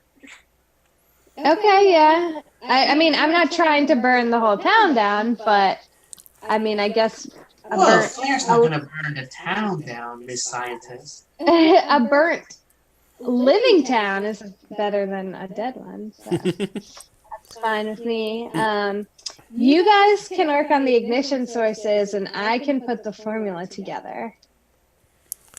Awesome.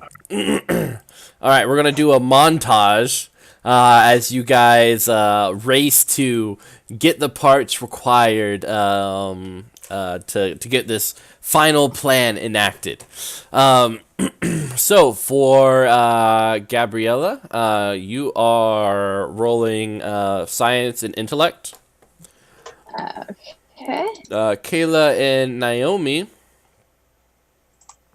you guys can roll intellect. Actually, cunning and survival.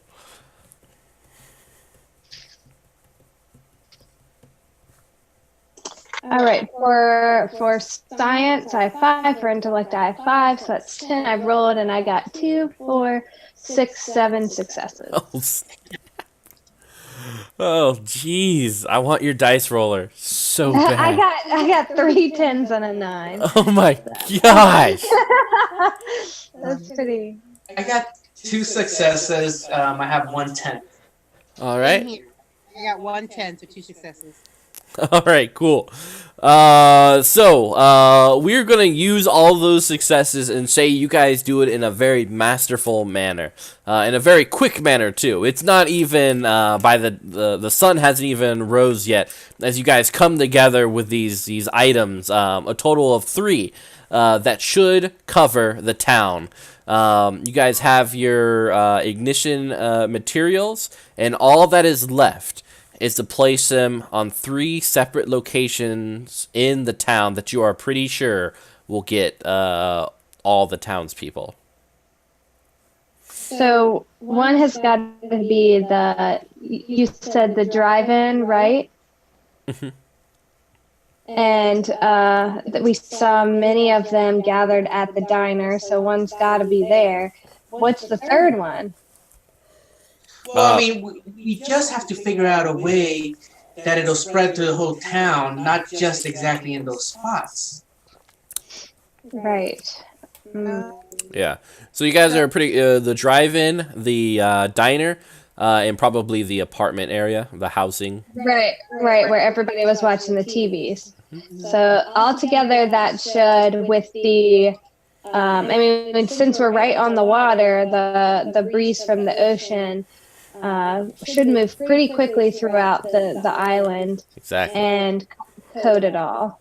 Yeah, just like, lick your fingers, stick in the air which way the wind's blowing. Right. So the question is, are you guys going to all go together to drop them off one by one, or will you separate and hope to God that everyone is successful? I vote for group, but that's just me. Well, what's the time frame that would end up being if we do one by one? It'll take you about an hour in between. And so I just want to make sure that it's still dark. So, I mean, I'm sure the movie is done, but if we can get the thing started, it can at least distract them. So I just want to make sure the sun won't be out if we do that. Yeah, it'll start poking its head over the horizon, but it'll still be dark. You drive in first. Okay, yeah, I guess. I mean, we've been all together, the 3 of us, this whole time, so it doesn't make very much sense for plot movie purposes and for us purposes to split up now.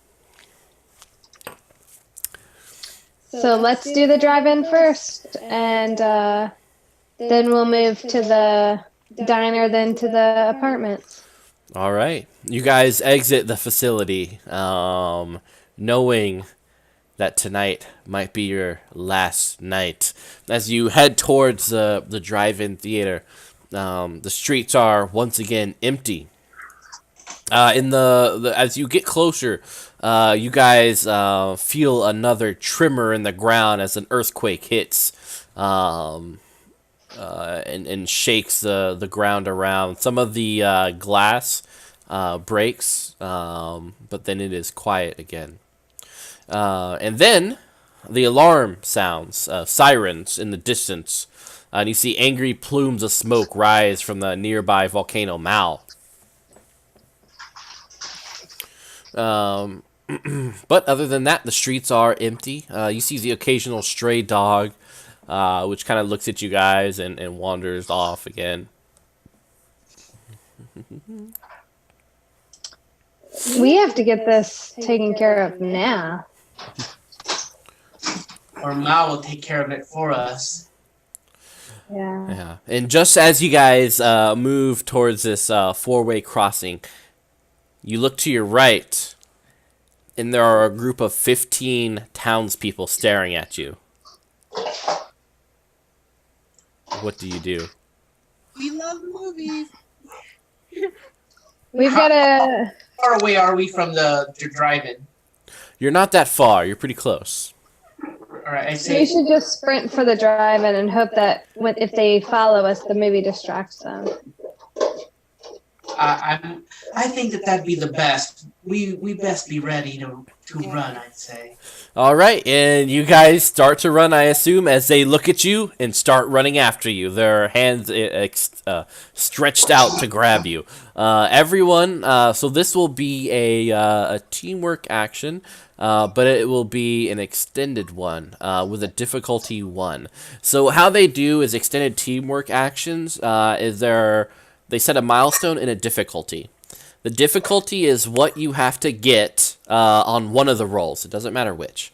The milestones tells you how many time each person gets to be successful. So you get 3 milestones. So everyone has 3 chances to gain 1 success. A blotched roll is 2 failures. So why doesn't everyone roll for the first milestone? What are we? And what are we rolling? Athletics plus cutting.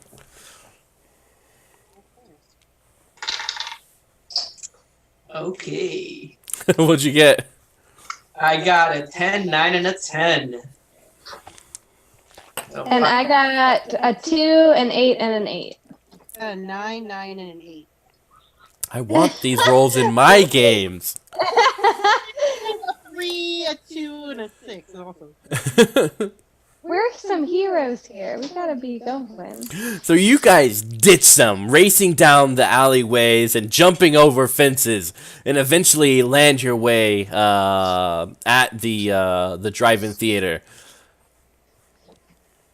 It's still you see several people kind of staring at the screen. It looks like the movie ran late and is now replaced by an action film, though no sound is coming out of the speakers. Okay, well, at least something's playing I too. look for Kaipo around, make sure, see how if he's around or he's taking over as well. You see him in the popcorn booth, kind of just staring at the cinema. Just staring.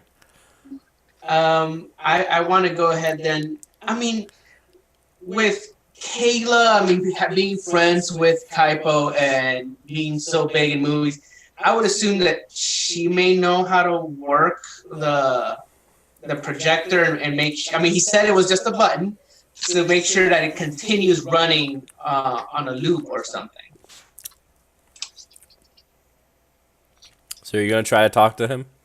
No, I want to go to just because if he's just staring, I think he's just distracted. He may be already taken over. So All right, so let's look for the best place to set this smoke bomb off.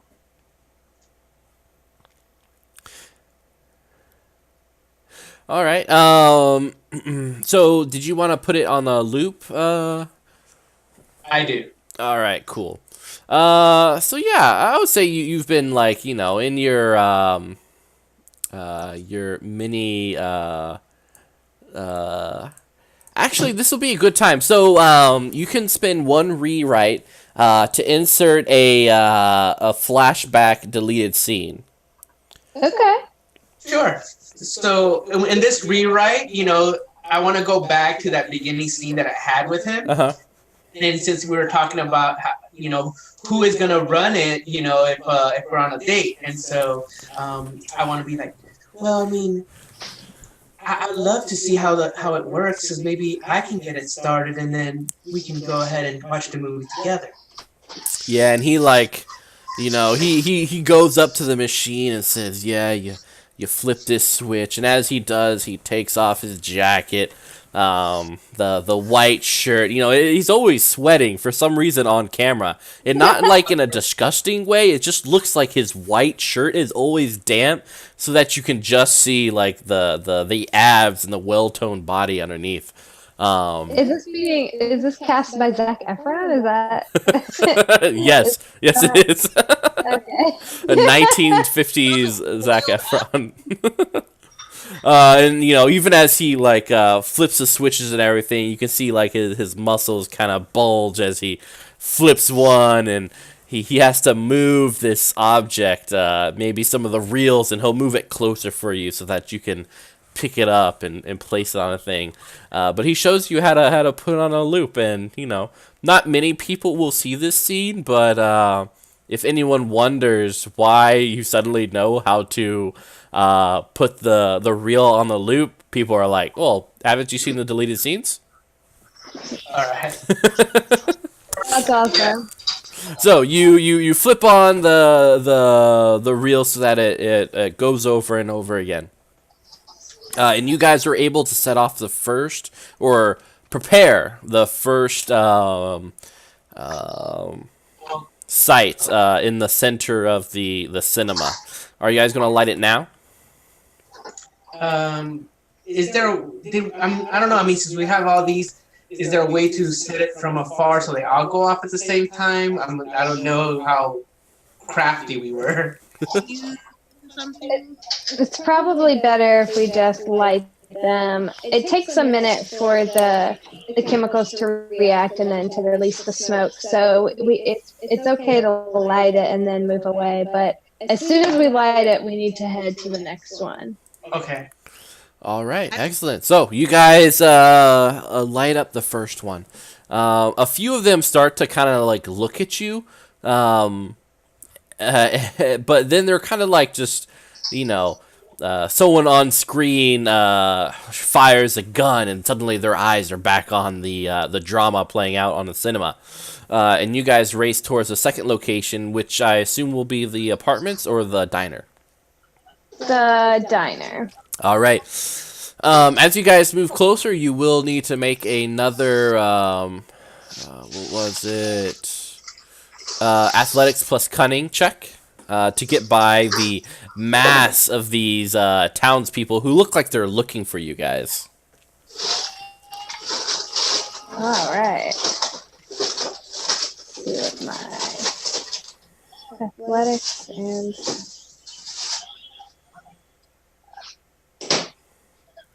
I got 6 to 10, so 2 successes. I have 3 successes. I have a 9 and a 10. Nice. A 10, a 10, a 10, a 9, a 1, a 1, and a 5. What is it? So for this one, you only needed 2 successes. Remember, your extra successes can be used as an enhancement. Yeah. All right. So you guys are easily, especially Naomi, who looks like a graceful, cheetah upon the pavement. She's just gone. Yep. And you guys meet right outside Jack's diner. What do you do now? Light it and like kick it in through the door and close the door. Well, I mean, we would have to go through the back because remember that the front was locked for some reason. It was jammed, so we'll pick this lock or throw it through the glass. Something. Vandalize. Vandalize. All right, so Naomi, are you just gonna throw it in there? Yeah.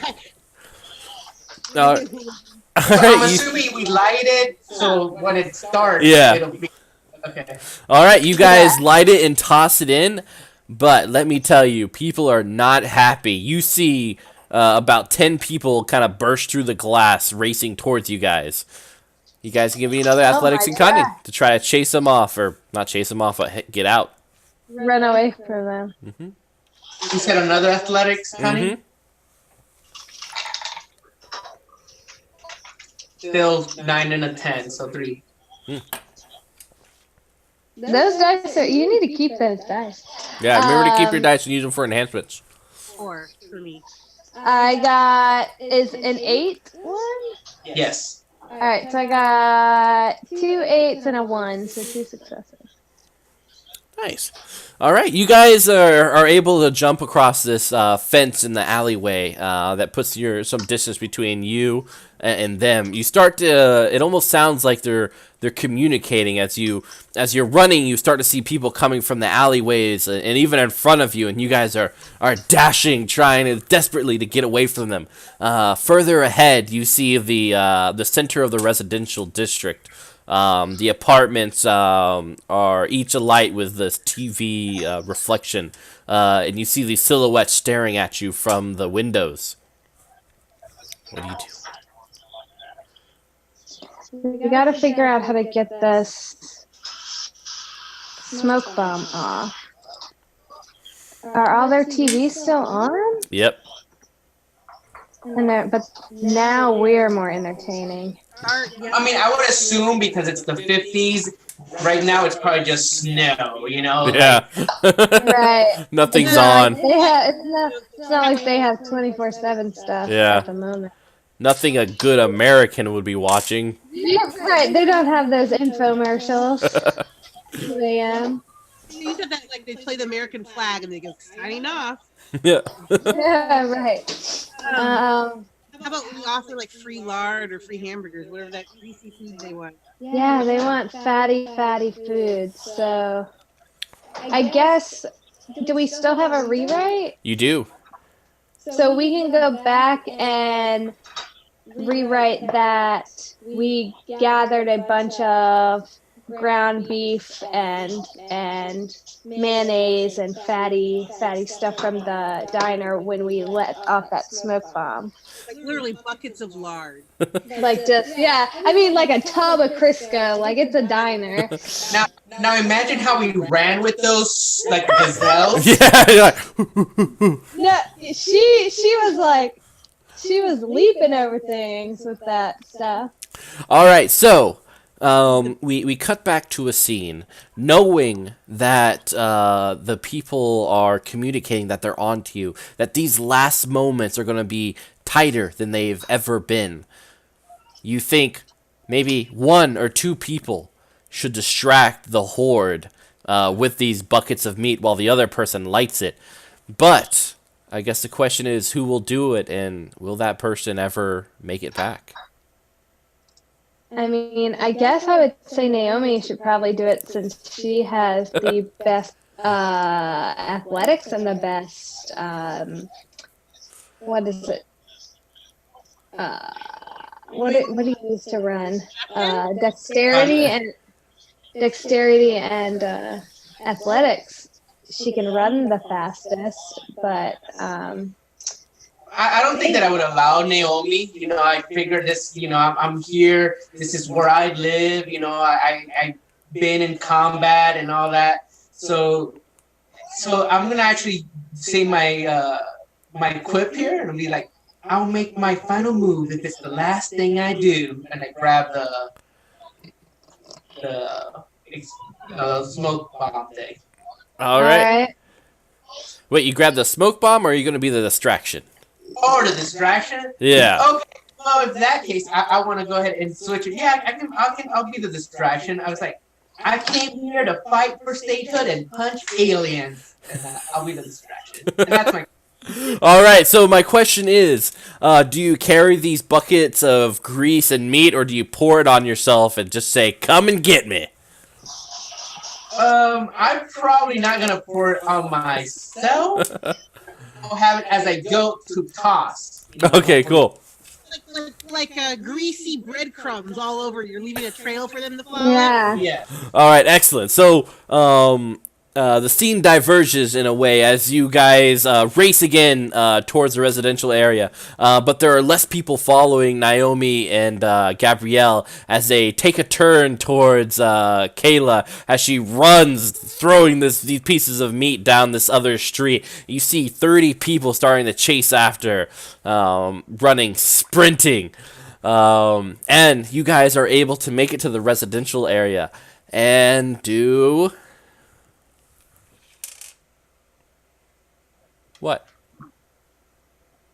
So I think that we will put the smoke bomb in like the town square area for the best spread. And light it. All right. So as you head towards the area, you see one silhouette of a figure standing in your way. The mayor racing towards you guys. What do you do? I look at her eyes to see if she's infected or not. She looks very much infected. Her face doesn't communicate any emotion, and her hand reaches out towards you. So to buy Gabriella some time to light it, I'm gonna yell up from there and use my quip. I spit in the eyes of hurricanes bigger than you, and then I'll engage with the mayor. All right. Let's see what you got. All right, you actually have great close combat, so go ahead and roll might plus close combat. You get one additional die because of your quip.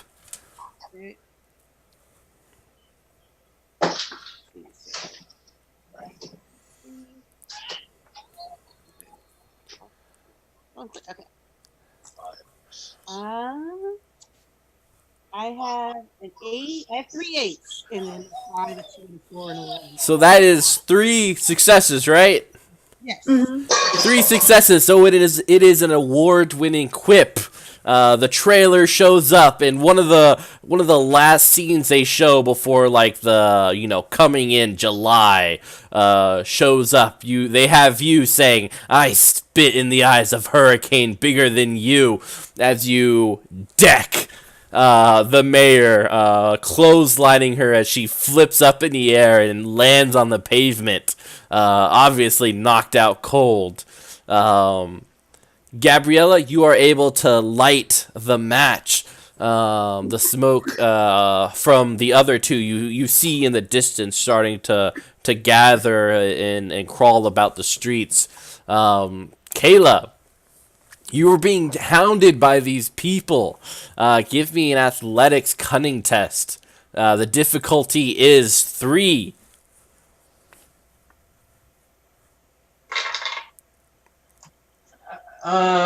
I can't use anything right now. We are out of rewrites. Okay. All right. I got a 2 because I got a 10. All right, you got a 2. Oh, so you got a 10. We got 2 successes, so yeah, only 10. But you did do a quip, right? I did. I ended up before I left. I ended up doing the. I came here to fight for statehood and punch. Yeah, aliens. so you do get to roll an additional die. Oh, okay. See if this works. It does not. Oh no! So the camera zooms in on you. You turn a corner and get to this. You run down an alleyway. You were sure, you were confident there's another side to it. But what is this? No! Someone put up a fence here. Your back is against the wall. The 30 people come up to you and start grabbing you. What do you do?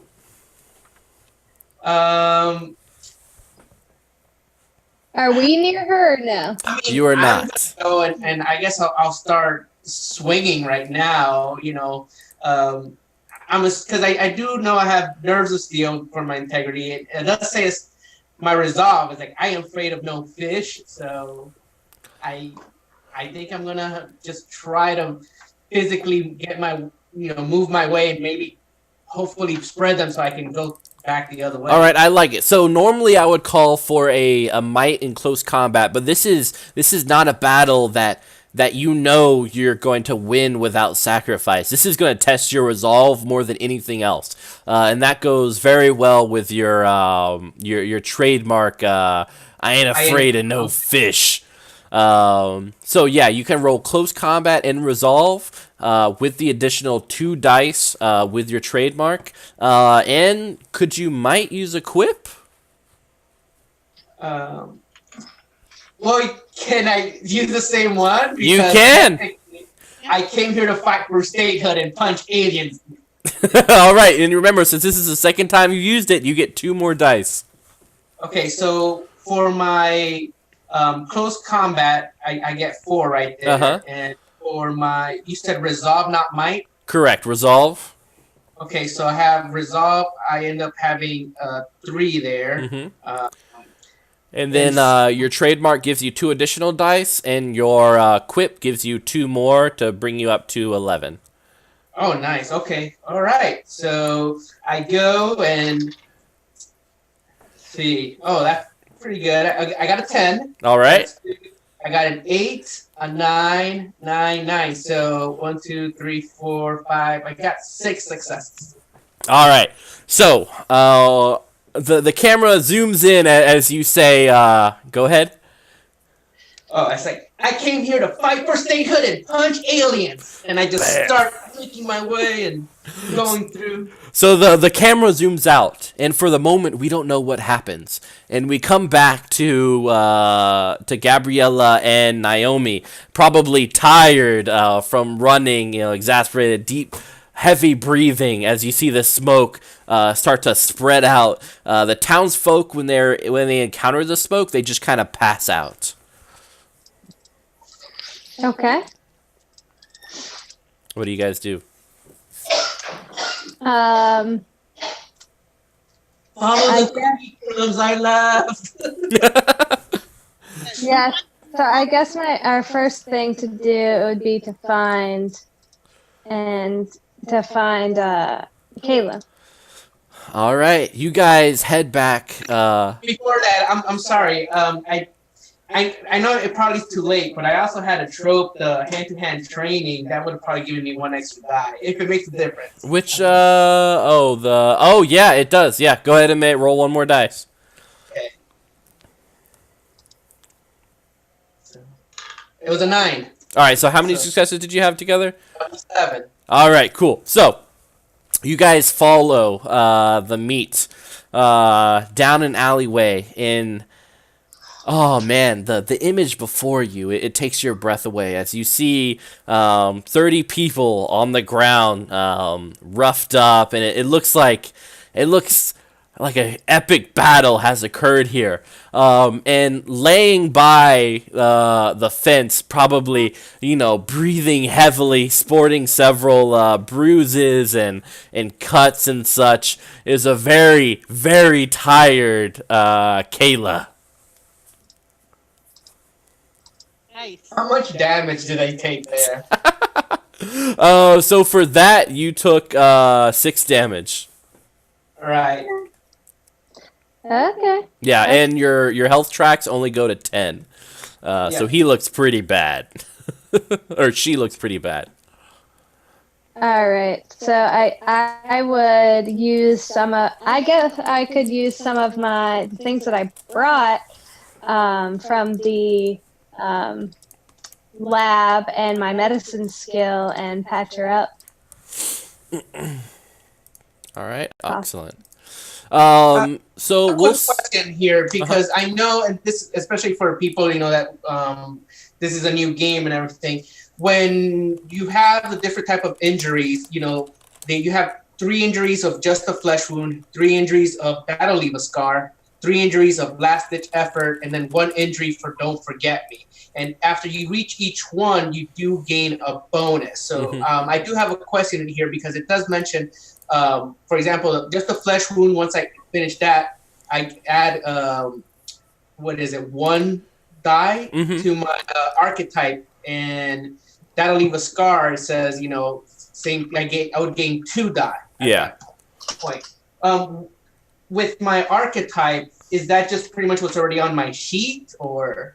Yeah, so your archetype gives you like skills and such like that. So as long as you're doing something that fits within your archetype, you get the additional dice. Perfect. Okay. Yeah. So the camera kind of zooms out as the dear old doctor goes to broken Kayla and starts administering first aid. A lighthearted music plays in the background as the audience understands that, yes, for this one day, the good guys have triumphed, and maybe no one will ever know. Who knows? But as the days goes on, you guys understand that in the end, you saved this place. Though, as you guys kind of a couple days later, the camera zooms in on you guys in the diner, maybe sharing a celebratory milkshake. No one remembers what happened.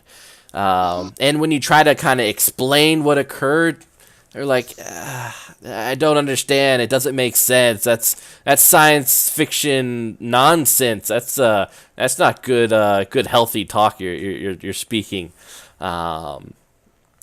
But you guys have this moment of reprieve, the celebration between you guys as you guys enjoy this milkshake in a good old-fashioned American diner. I want to check, did we have Jane around still? She is outside kind of staring at you guys, a look of almost gratitude in her eyes. The camera will zoom out and then come across the landscape into the facility. You see Dr. Kaulu in the distance. She bends over to pick up what looks like a tiny little baby eel as it wiggles in the grass, and she lifts it to her lips, and out of her lips comes this giant eel that engulfs it and slips back into her mouth. The end. Or is it? Question mark. Oh no! I guess we'll have to find out. Bum bum bum.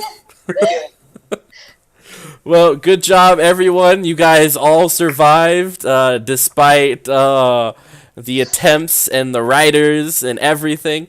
The brain-eating eel. You guys did a great job of utilizing all the mechanics, and I hope people watching got to understand a little bit more about They Come From Beneath the Sea, tabletop RPG done by Onyx Path. Once again, I am Mitchell of Penny for a Tale. Please check my Facebook, Twitter, YouTube. All this stuff will be recorded and on to view again later if you so wish, as well as updates on what we're up to and what is our next live play going to be about. So I'll let everyone else have their exit, starting with this one. Okay. Yeah, so I had a great time. I can't wait to continue with Gabby's story and hopefully get to use some of my clips and stuff, because I know I kind of didn't do that, but I think that my cast members here did an amazing job using theirs.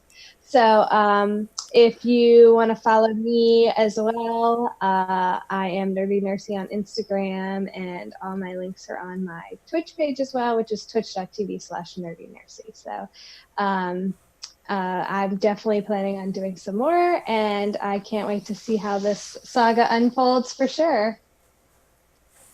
All right, we move to this way. All right, that's me. I'm CJ. You can follow me on my podcast at fourcolornerds.com and anywhere you can find streaming. Twitter is also 4Color Nerds, or my personal Twitter is Venting Machine. And I had a good time. Sorry I was late. I hope that didn't interrupt your enjoyment of watching this. And thanks. I look forward to seeing what Naomi can get into next. Woo! All right, and our last person. And I'm Krim, and I do not have any of those type of social media to follow, but I definitely had a good time. I enjoyed trying out They Came From Beneath the Sea, and I think it'd be awesome to see a little bit more about Kayla, and of course, anything else that might be new on the horizon that Penny for a Tale might bring you. So I'm looking forward to it. All right, guys. Thank you again for such a lovely night. Sleep tight and don't let the eels bite. Good night. Signing off.